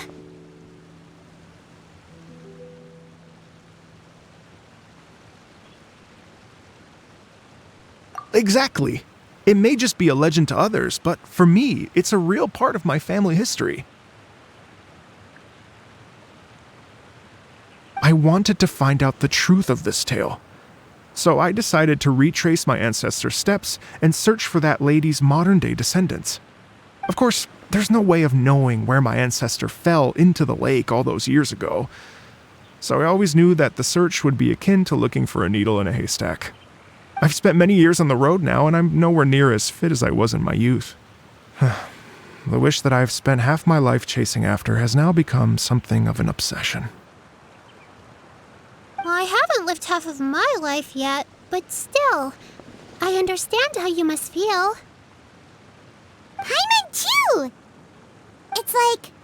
imagine if you saved the center of a lotus flower crisp, which is the best part, by the way, because you wanted to eat it another day, but then suddenly, sploosh! It falls into the water, never to be seen again! Paimon would definitely remember that for the rest of her life.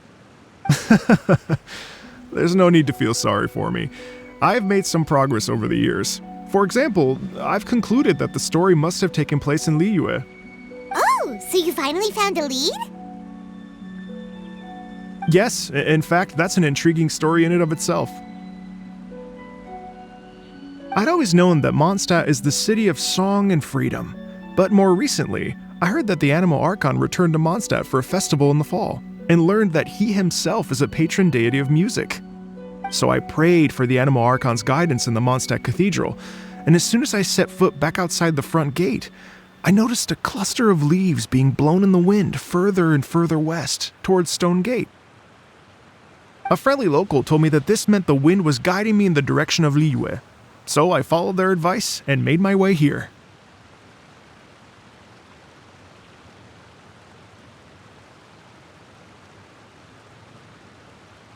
Right? You get it. I knew I'd find someone that agrees with me eventually. Are you sure? It sounds a bit too much like one of those fake legends told by those treasure hoarder guys to scam gullible grannies from Jingsa Village. Rex Lapis has returned to the world. Just give me some incense and a little more towards the travel fees, and I will pass your gift on to the Lord of Geo and ask him to keep you and your family safe and well. And so on and so on. Don't worry, Yao-Yao. We have a lot of experience with deciphering omens and stuff. And anyway, you only got scammed if you handed over Mora, right? Actually, to express my gratitude, I did spend rather a lot of Mora on several bottles of fine wine, which I left at the Statues of the Seven along the way. Oh dear.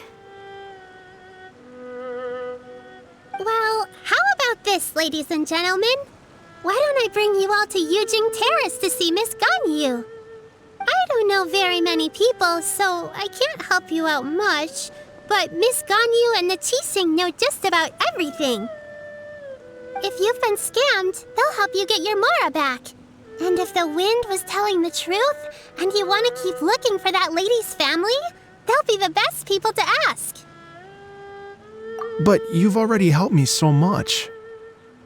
Well, I was going to take some new medicinal herbs and plants I picked to Miss Ganyu anyway, so it's no trouble at all.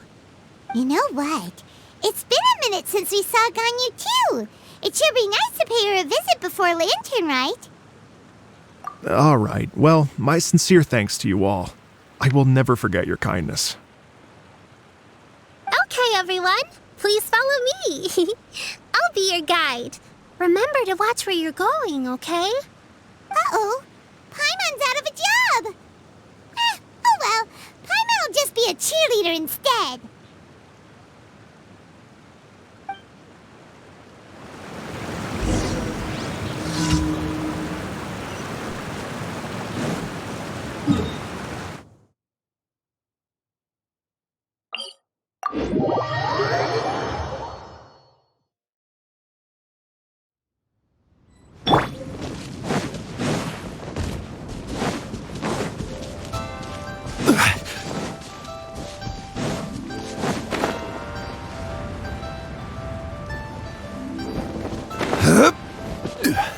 Solidify!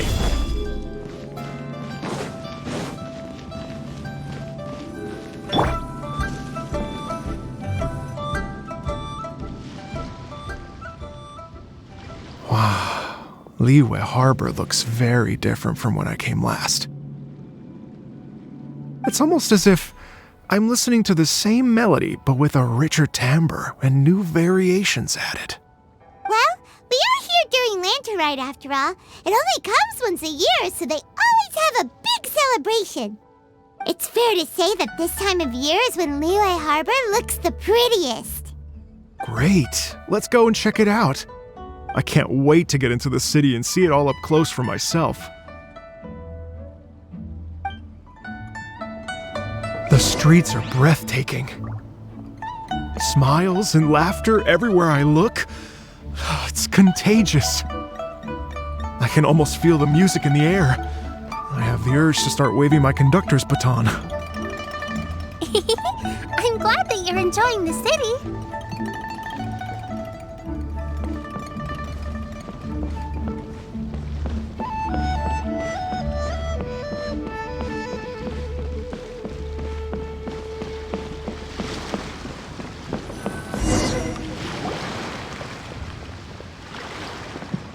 Hey everyone!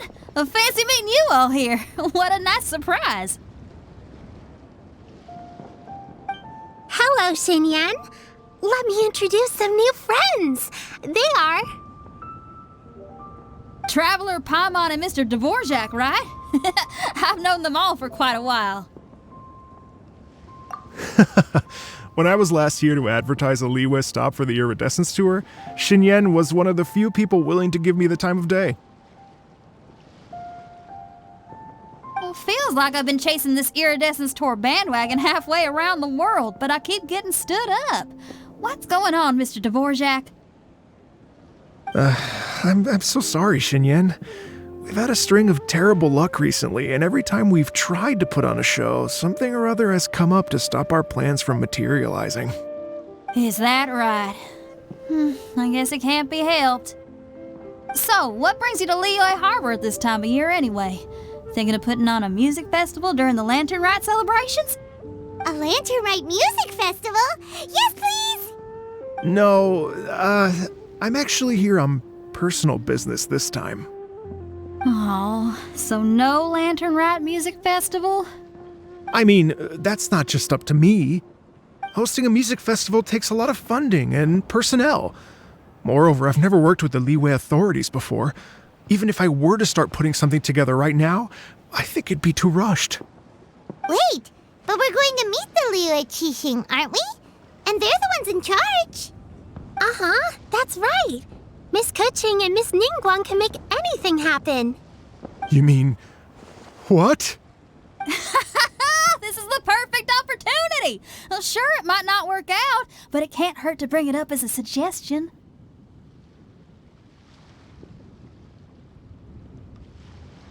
That's the spirit! See? Even the Traveler agrees with me. Mr. Dvorak, don't let yourself be put off by the fact that a few things haven't worked out recently. As for the performers, I can put you in touch with some local artists.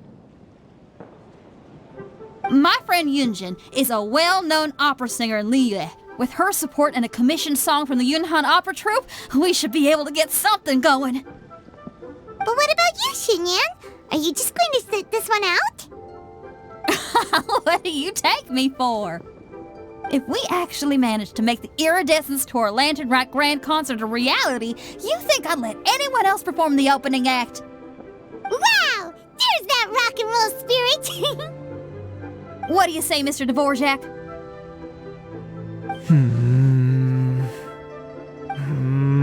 Okay. I'll give it a shot. But the opening act is not something to be chosen lightly, Xinyan. I will judge your work by the strictest of standards, so please make sure you are fully prepared. Are you kidding? I thought you'd never ask. Whew, guess my shopping time's getting cut short. I'm gonna head back right away and start working on this. Yao Yao, if you run into your senior on the way to the Qixing, please send her my regards. Okay, I promise I will. Good luck with your music, Xinyan. You've got this, Xinyan! So about the senior of yours Xinyan mentioned just now, is that anyone we know? Yes, it's Xiangling. She's mentioned you two before. Xiangling's always thinking about cooking. Whenever she gets scrapes or burns, she just leaves them to heal by themselves. She definitely needs someone around her to look after her. I know you must have looked out for her a lot too in the time you've known her. So, thank you for that. I've got a bunch of interesting gadgets.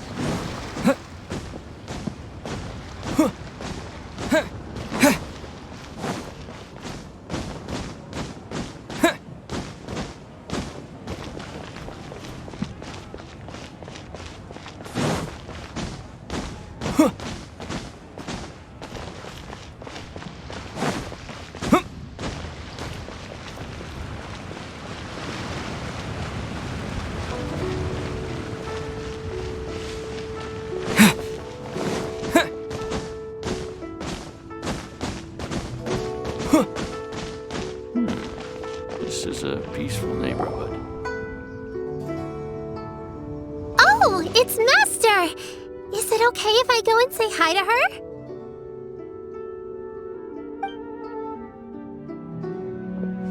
Oh, calm down now, dear. I'm not about to run off anywhere. I'm not a bundle of energy like you. I haven't seen you in days, Master! I've missed you.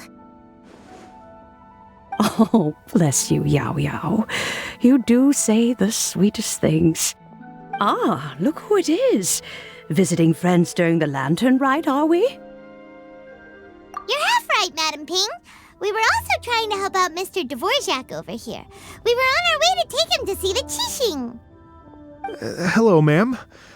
I am a musician from Fontaine and an organizer of the Iridescence Tour. I don't suppose you've heard of it. Master! Master! The Iridescence Tour is a super famous music festival! Oh, An old lady like me wouldn't know much about that sort of thing. A music festival, you say? It sounds terribly exciting. Oh, right! Madam Bing, how would you feel about that? You're an elder of Liyue, and you know all about Liyue's cultural traditions. Hearing your thoughts would definitely help us figure out how best to approach it. For example, do you think it might be a bit too modern, or is there any other issue? Why, not at all. Music pays homage to history and culture, and it can also be a bridge between different civilizations. Times change, and the music enjoyed by the youngsters of today is no doubt very different from the tunes I was accustomed to in my youth. Nevertheless, all fine things in life can be appreciated. And so, I look forward to it immensely. Hear, hear. I do believe that, my own dear grandmother aside, you are the wisest old lady I've ever met. Goodness gracious, you're all being suspiciously sweet today. Yao Yao, whatever have you been feeding them?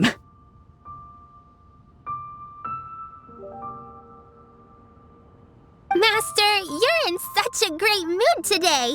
You're even cracking jokes with the rest of us. Oh, well, I'm sure you must have plenty to be getting on with. Yes? Run along now. Don't let me hold you up. Thanks, Madam Ping. We'll see you again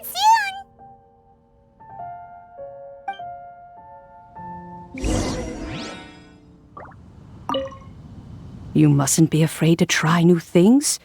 If you never try, you'll never know. With your contribution, I'm sure this year's Lantern Rite will be a most spectacular one.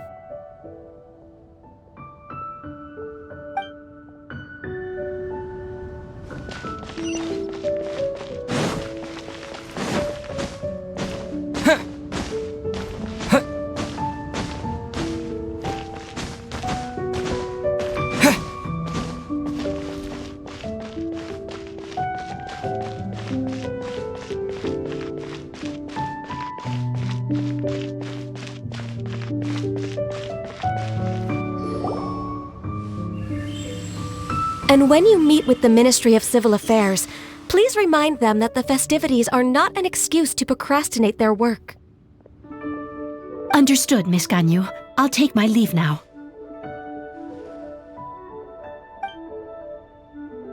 Ganyu! What brings you here, Yao Yao? I've brought all the medicine you asked me to pick for you. Oh, and here's a pack of sweet flower seeds as well. Also, these dried Chingshin leaves make a great pot of tea that's very good for you. I know you've had a lot to deal with at work recently, but you shouldn't push yourself too hard. If you're not careful, you'll end up falling asleep in the grass again. Well, this is weird. It's like a responsible younger sister talking to their disorganized older sister.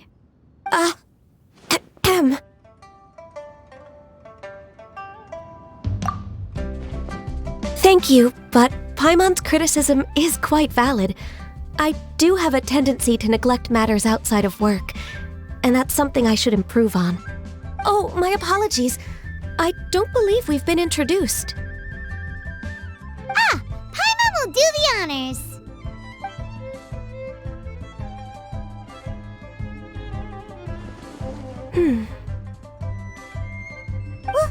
What's wrong? Did Paimon go over everything a bit too fast? It's definitely an ambitious plan. If there's anything you didn't quite catch, Paimon's more than happy to go over it again.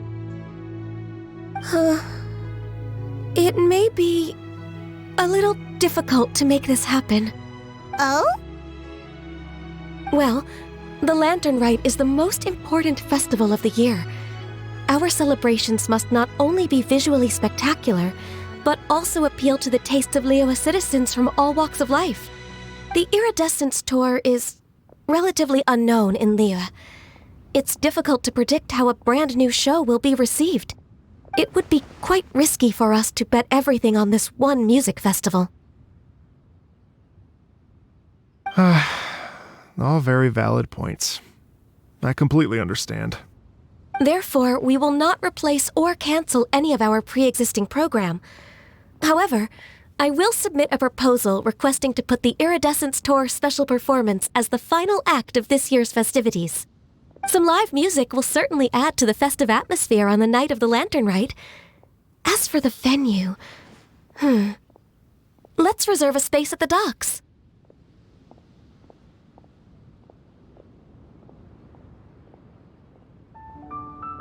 Yes, my thoughts precisely. Now I just need to take some time to give this proposal some polish. As long as I clearly lay out the pros and cons, and highlight the key points of the proposal, given that Ping and the Traveler have both given the idea their blessing, I'm confident that Qixing will be sure to give it serious consideration. Mr. Dvorak, I will need to discuss with you the number of musicians who will be coming to Liyue, as well as their catering and accommodation requirements. Oh, yes, certainly. Let's step to the side and discuss further.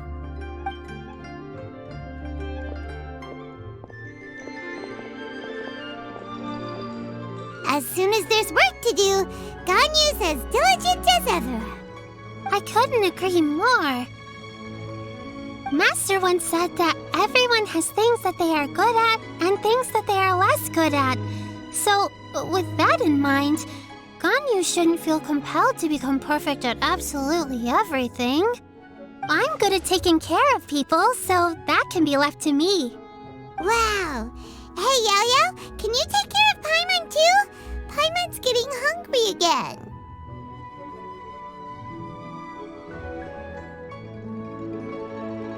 I'm afraid my backpack's empty now, but if you let me know what you like, I can bring you some of your favorite dishes next time we meet. Apart from lotus flower crisps, what else do you like? Anything sweet, and anything that's made from slimes.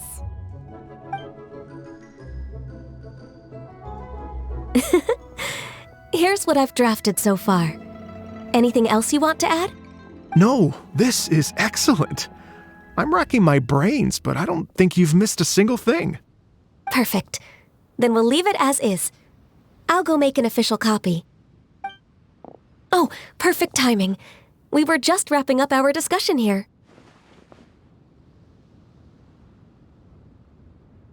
Not at all. Every second counts for a complex proposal such as this. I will inform the Qixing of this development immediately. Please give me a moment to pass on the message. Yao Yao, thank you for bringing my herbs. I will make sure to take them. Remember to make tea from them first, Ganyu. You mustn't just chew them raw. I will. Okay, I should be getting back.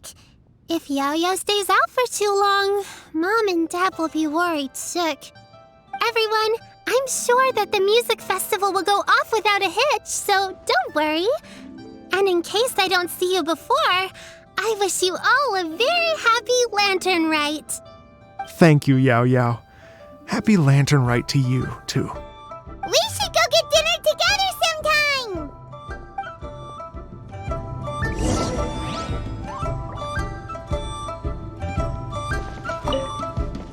That lady I just talked to, Ganyu, she really thinks of everything.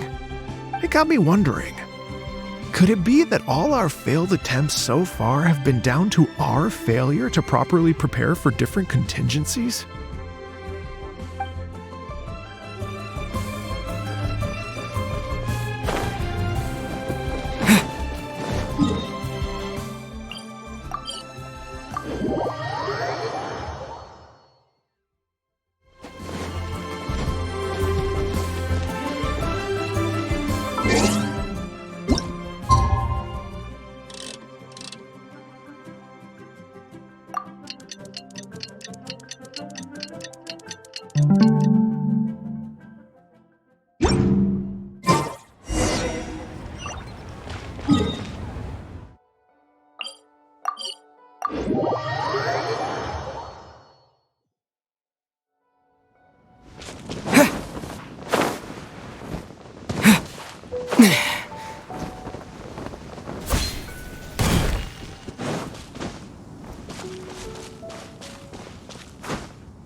Greetings, Traveler, Paimon, and Mr. Dvorak.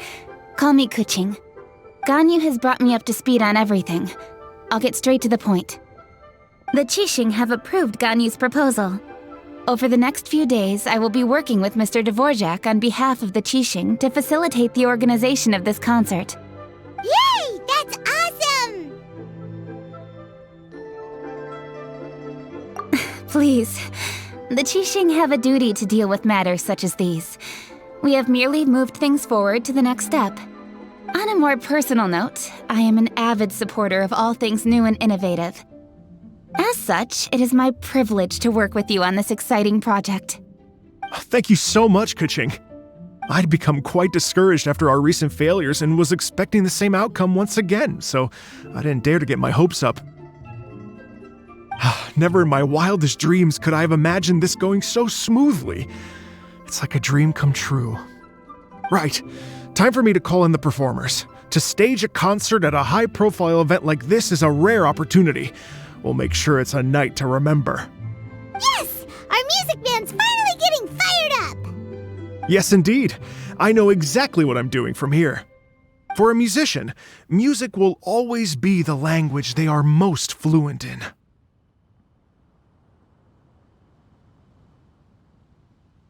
Oh, that. That can wait for another time. Oh. Ganyu? What's wrong? They told me all about Mr. Dvorak's situation, but I was so engrossed in drafting the proposal that I forgot all about it. Oh, that's quite all right. I don't even know what the person I'm trying to find looks like, so it was always going to be a long shot. Don't worry about me, Ganyu. Your time and energy are needed elsewhere. I'm sure you already have plenty to deal with between this concert and everything else going on during the Lantern Rite. Thanks. It was just that I had a few initial thoughts when I heard your story. For instance, I wonder if this lady your ancestor met might have been an Adeptus. What do you think?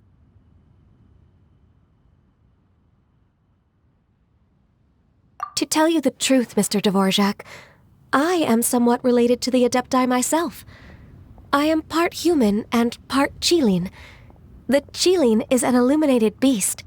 I know how important your quest to get in touch with your roots must be to you, because I've been there myself before, trying to find out where I belonged. Did you say the Adepti?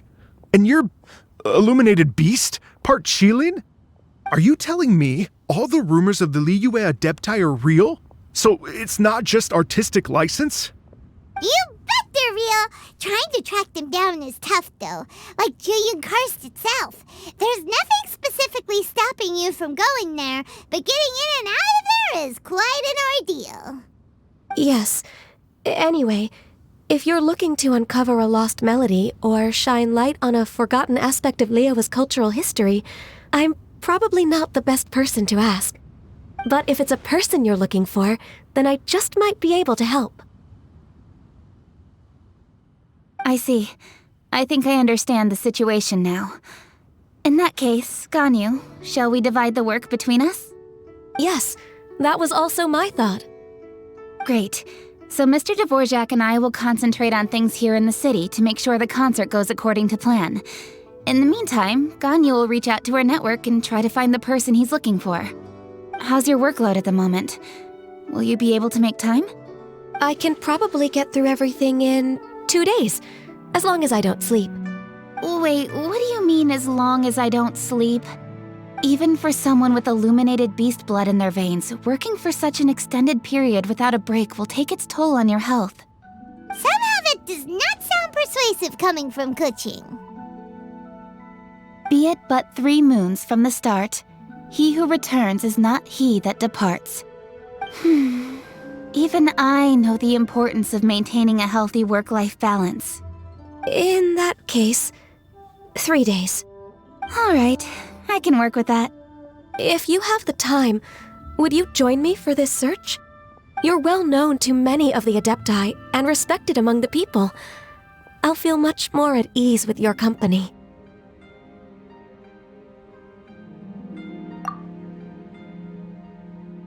Okay, then let's meet back here in 3 days. Mr. Dvorak. We'll get to the bottom of this. You're all so helpful and kind. I just... Just think, imagine if we found the Adeptus lady, or one of her descendants, and got them to come to the performance. Wouldn't that be amazing? It'd be such a happy reunion, and that's exactly what this festival's all about. You're right. Okay, I'm gonna pull out all the stops to make this lantern rite a true extravaganza. We should probably get going. Mr. Dvorak, could you come with me to confirm the site? Ooh, we're coming too! I was wondering, what are your thoughts on music? What does it mean to you? Music sounds Though the clouds nice? and might turn to glow. Truth be told, the question of what music means to people is one that I've been pondering for quite some time. Let's revisit this question after the concert.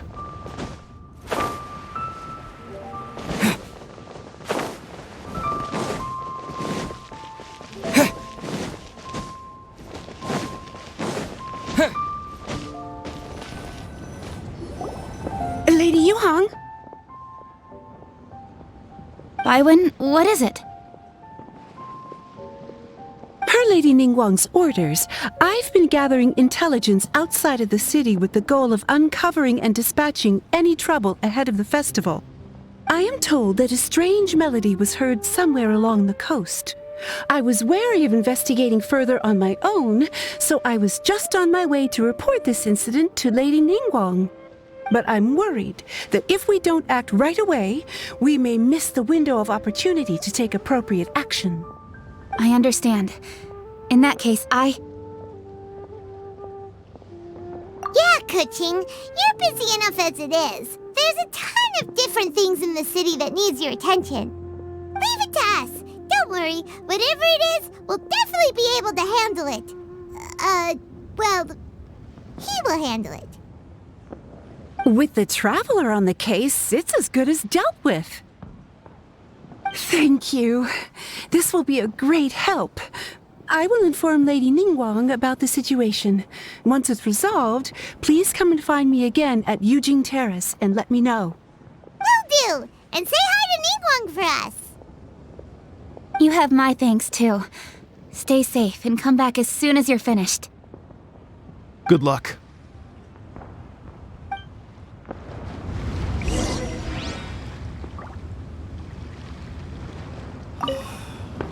She said she'll reach out to the Yunhan Opera Troupe?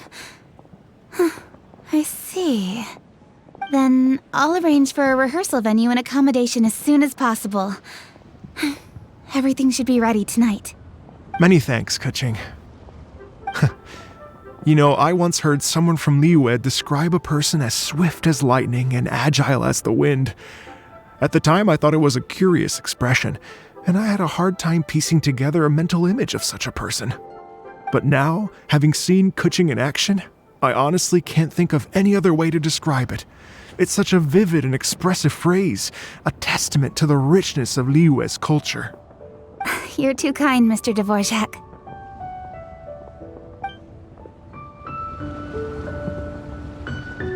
You can't beat the atmosphere here in Liyue.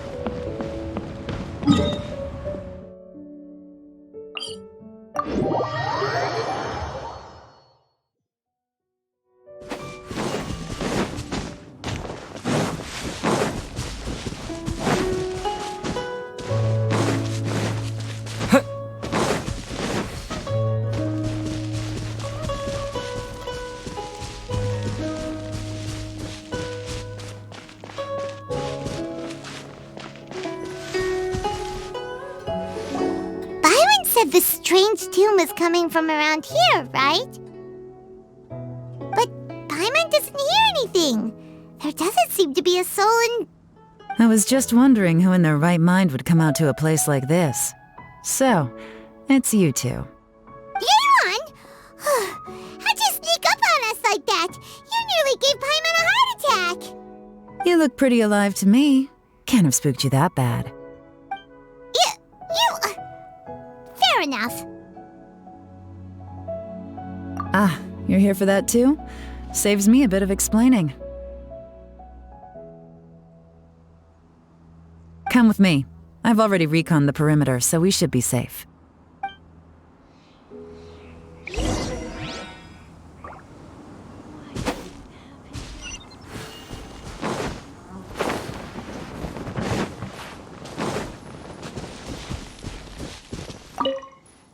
The doors and the windows are all fine, so there definitely wasn't a break-in.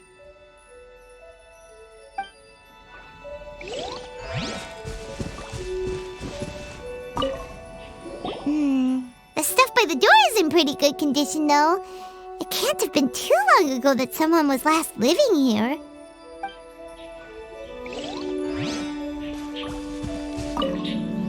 This place is completely empty. There's nothing valuable left here at all.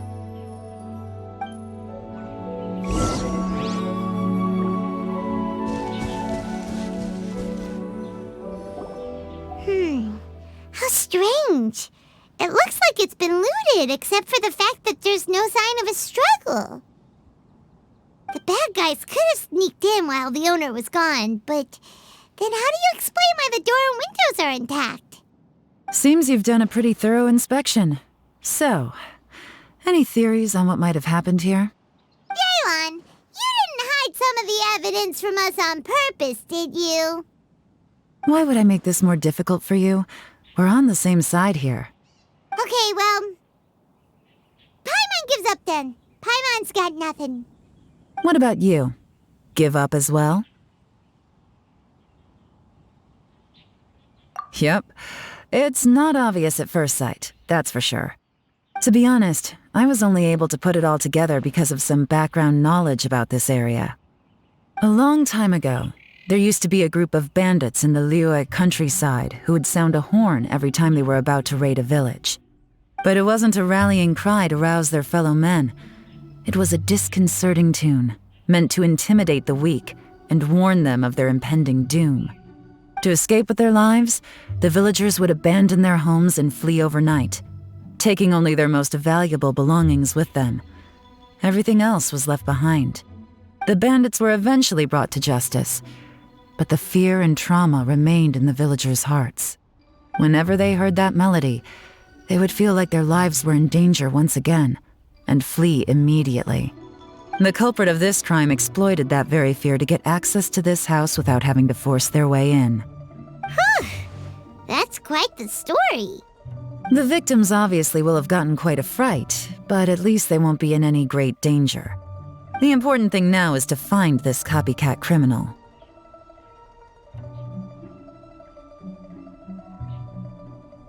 On any other day, that'd probably be a good idea. Unfortunately, it's not gonna work today. Take a look around and you'll see what I mean. This criminal is clearly well-versed both in using music to commit crimes and in making a clean getaway. Not only did they stay off the muddy road to avoid leaving footprints, it looks like they were also careful not to bring any gadgets with so much as a trace of elemental energy. Evidently, they were intent on keeping even the most experienced investigators off their trail. Unfortunately for them, I'm one of the best trackers in the business. They're not about to get away with their little scheme on my watch. So basically, if we want to find the culprit, we just need to follow Yaylon.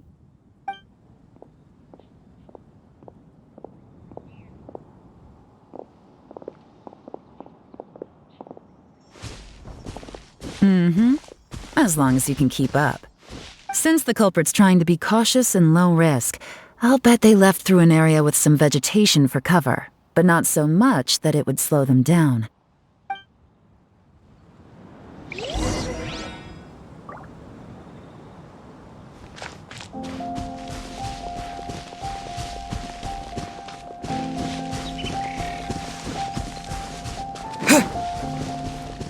Here, look at this. These tracks are superficial, but they definitely didn't occur naturally. Something heavy was being dragged this way, meaning we're headed in the right direction.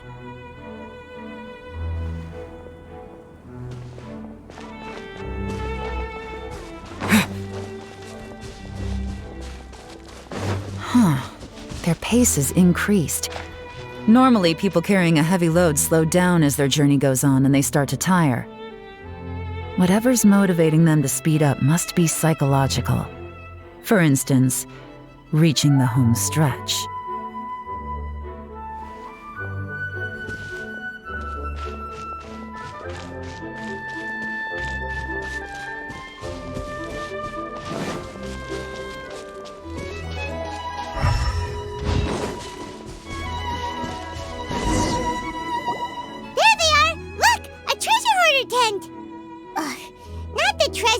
Again, and so close to Lantern Rite, too. 'Tis not the season for their antics. Come on, let's round 'em up.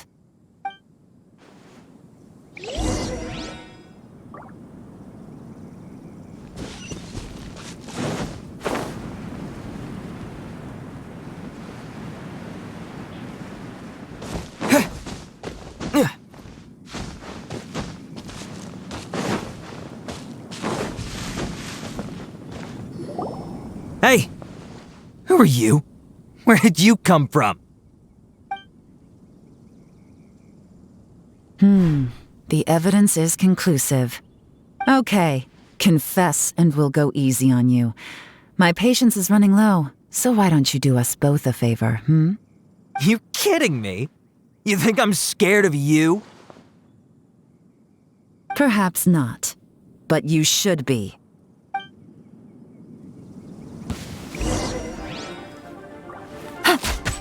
Quietly now. Busted. Curses. Seems like you're not all talk after all. There's no going back now. Better up my game.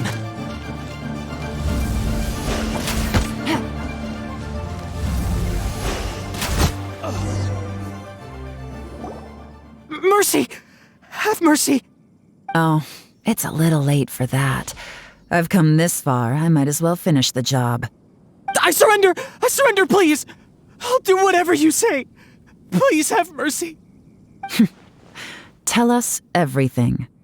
You have one chance, and I'm warning you. Don't make me ask twice. I won't, I swear.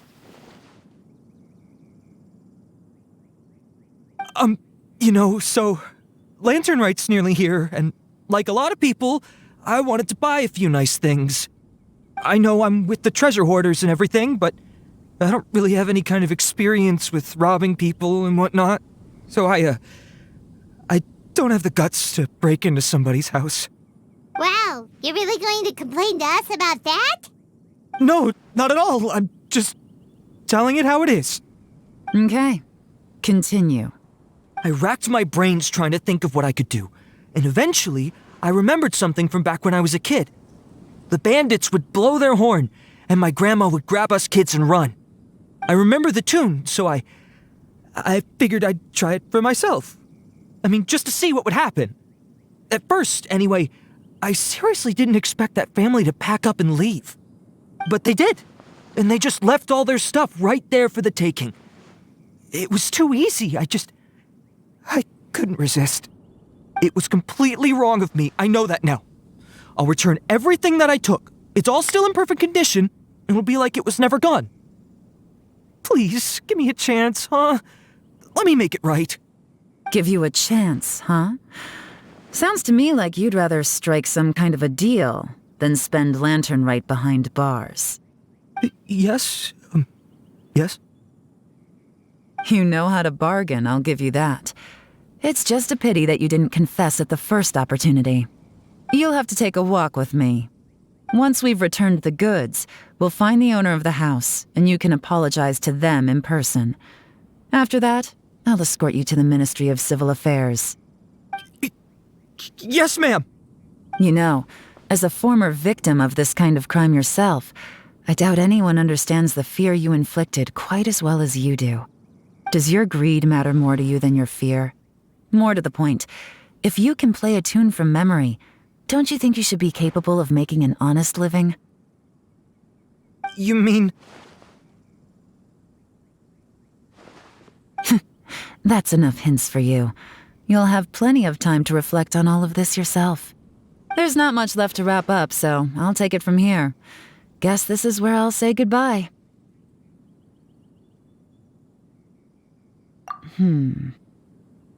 What is it? Is there something else?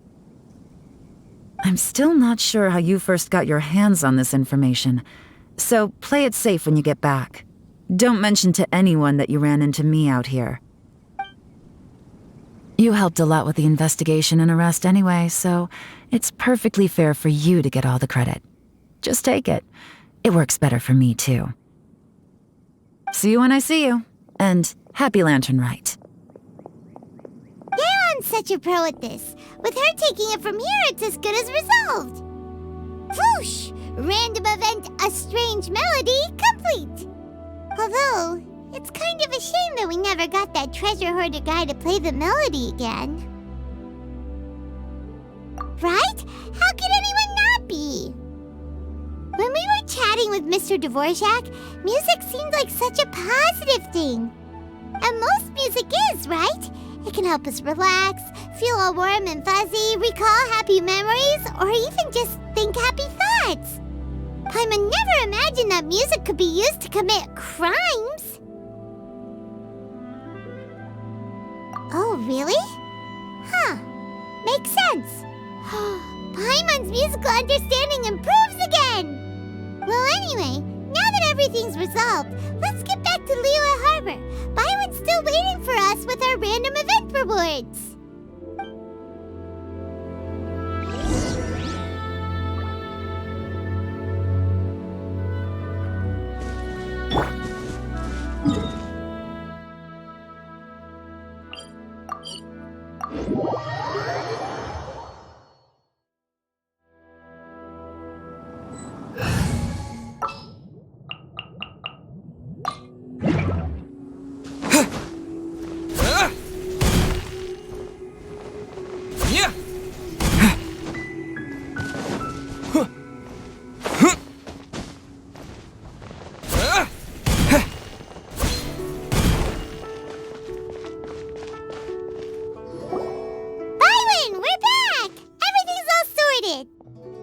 Great news!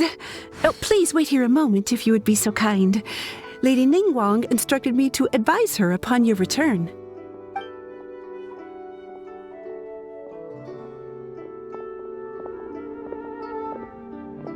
My greetings to both of you. Long time no see. No need to be so formal with us, Ningguang. We've known each other for a long time now. You must be super busy with all the preparations for Lantern Rite. Don't mind us. On the contrary, I think it is those that I have known longest to whom I should extend the greatest courtesies. Alas, on a different day, I would invite both of you inside for some tea and a brief respite from your travels. But you're quite right. Trivial matters aside, there's no escaping the fact that we have a grand concert to organize. Once the performance itself is over, we'll then need to invite the representatives of the Iridescence Tour for a discussion on future collaboration opportunities. The financing arrangements alone could well entail many rounds of discussion. Simply put, there will always be work to do. Whoa, you're already thinking that far ahead? Well, we can discuss more current affairs if you'd prefer. I trust you saw this year's Mingxiao lantern at the docks when you arrived at the city? Yeah, it looked like a goose. Which Adeptus is it modeled on this time? Sea Gazer. I believe you're familiar with the name. Legend holds that he was free-spirited and easygoing. People described him as a cheerful soul and a loyal friend.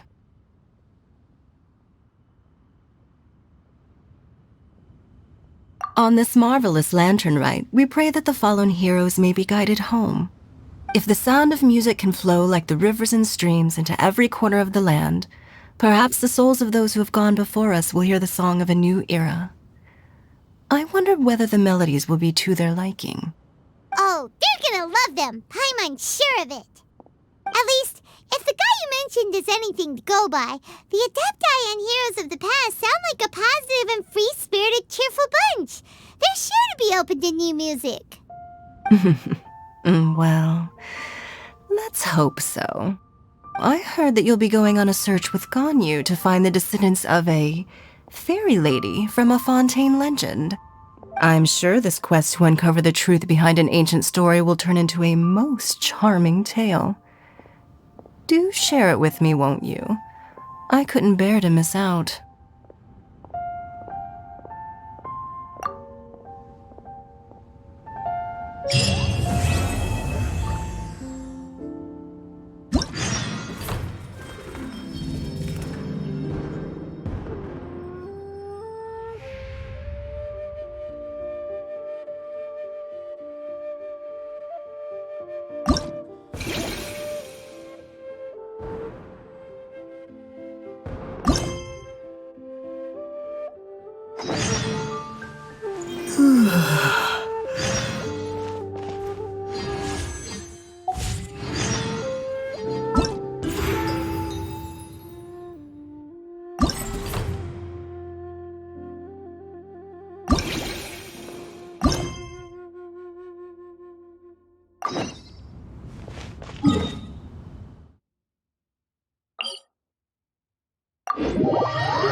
Scatter!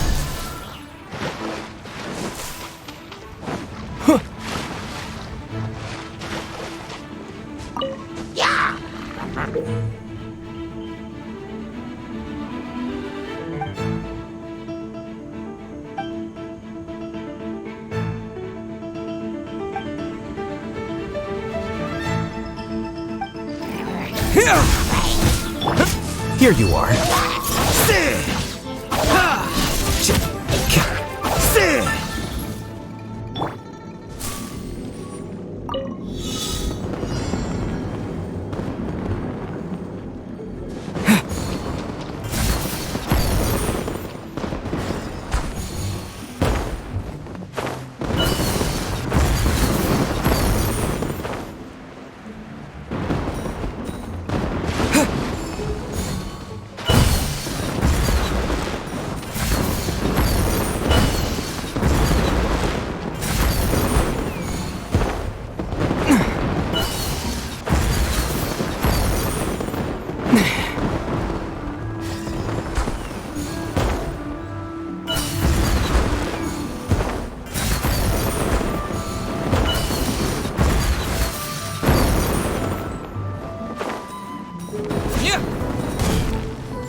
Don't be scared!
What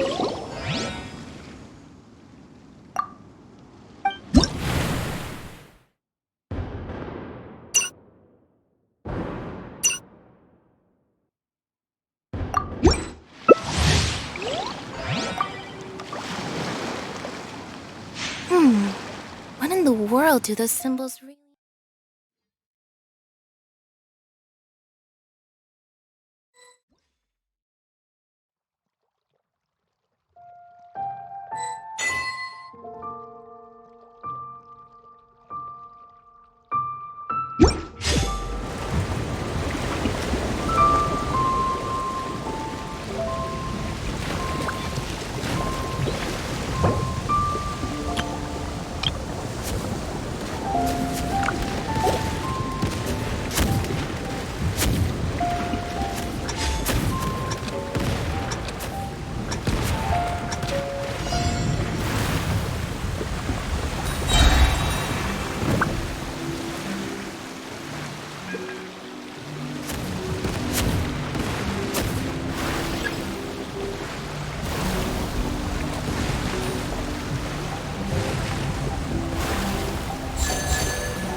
Order guide you.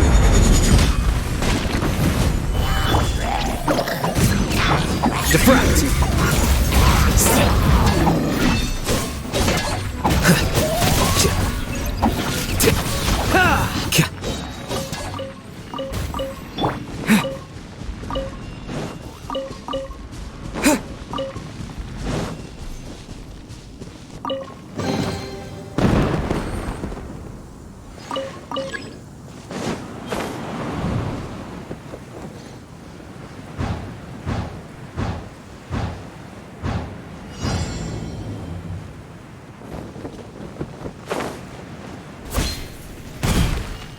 Spring forth! I will have order. Stabilize. Stay put! Scatter.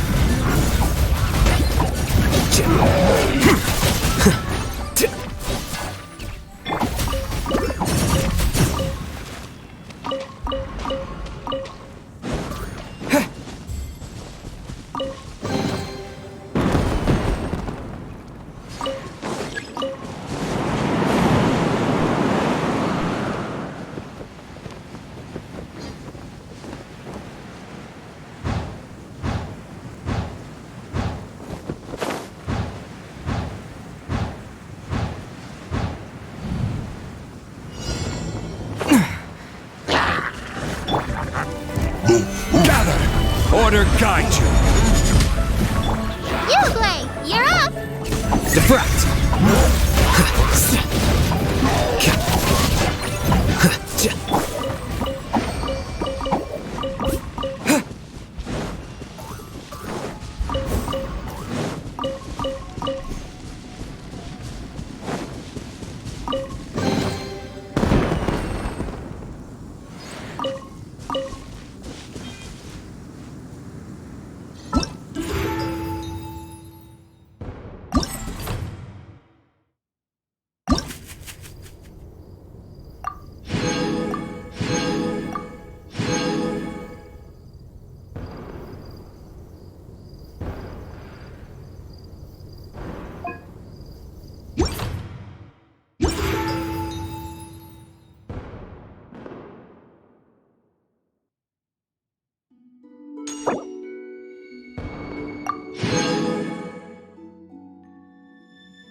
Ad Astra Abyssosk.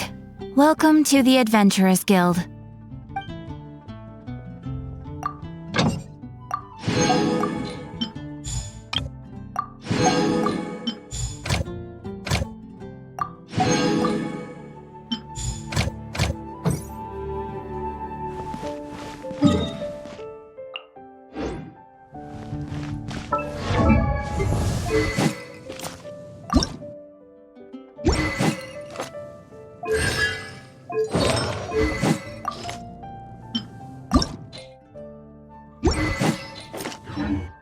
Haven't you heard? There's a...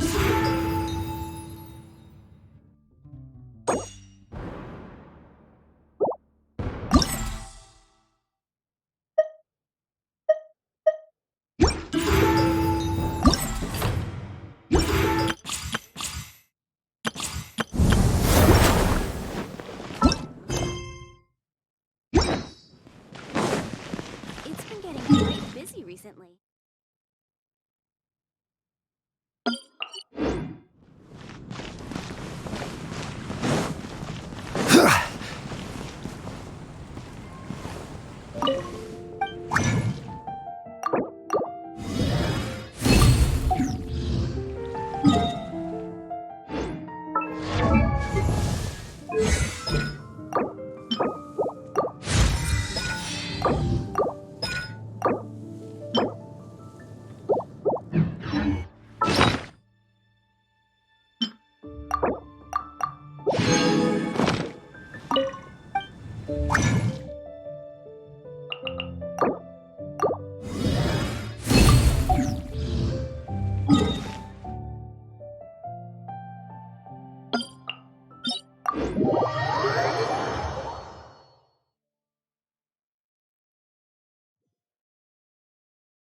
Let's go get ourselves some...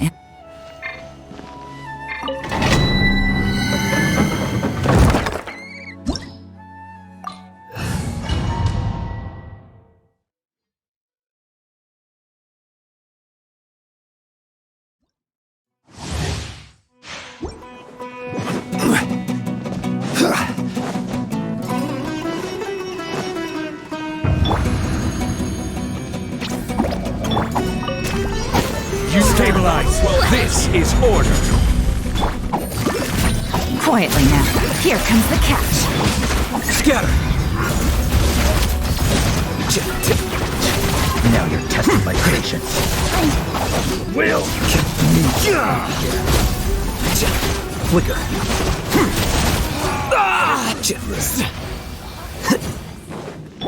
Stay put!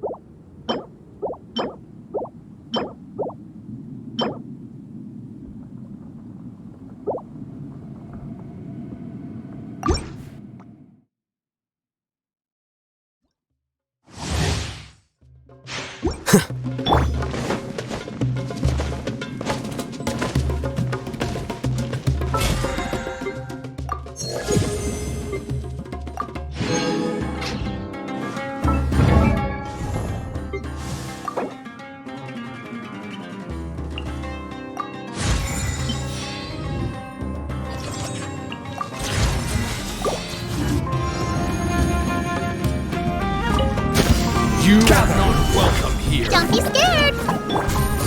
Gotcha. Things are about to get dicey. A process of elimination. Now you're testing my patience. Will.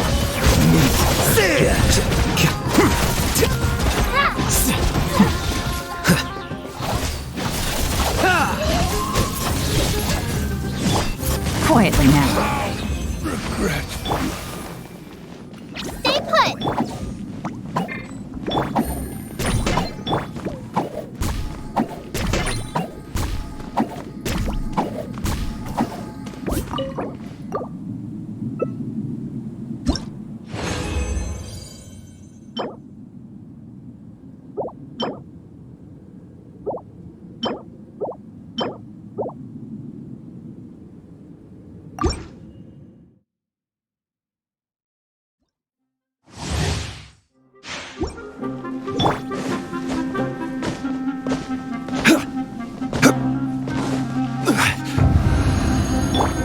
Don't be scared! Solidify! Order guide you! Gotcha. Let's Here end comes this the now! Deflect!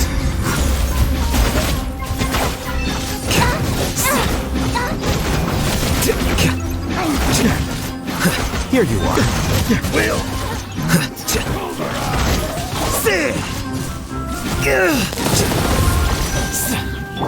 Uglay, you're up! Quietly now.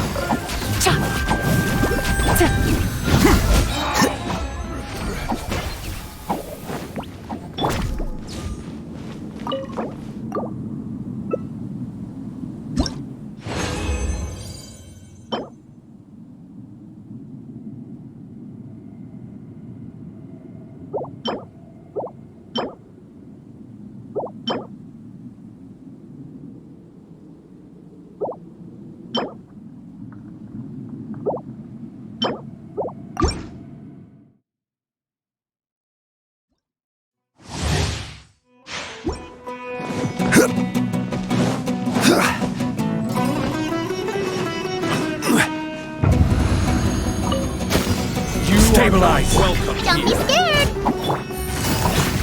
Busted. Things are about to get dicey. I will have order! Scatter! Flicker. Now you're testing my patience. Will.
Where do you want to go next? If you'd like to see Liyue.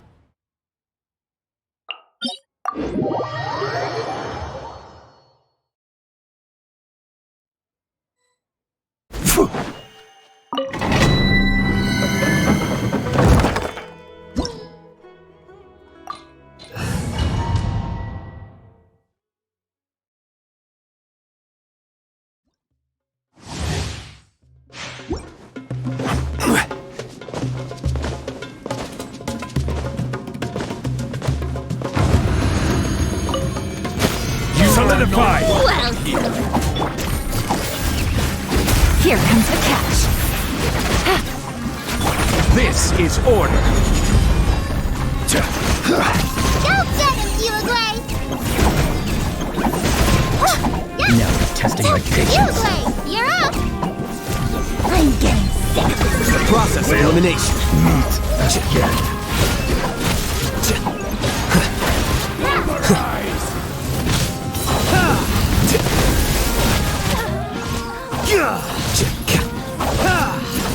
Here you are. Quietly now. Things are about to get dicey. Yeah, stay put! Hey, go away!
This realm is...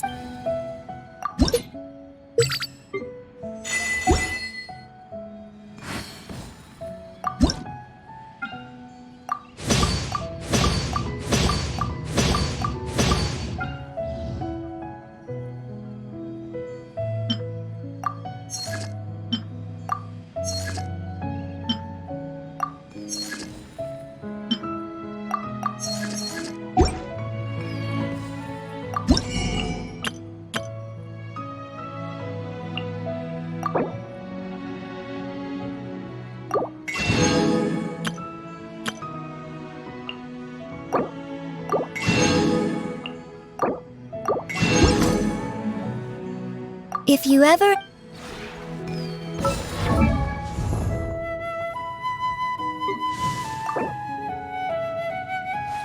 Wait. Huh? No. Whatever.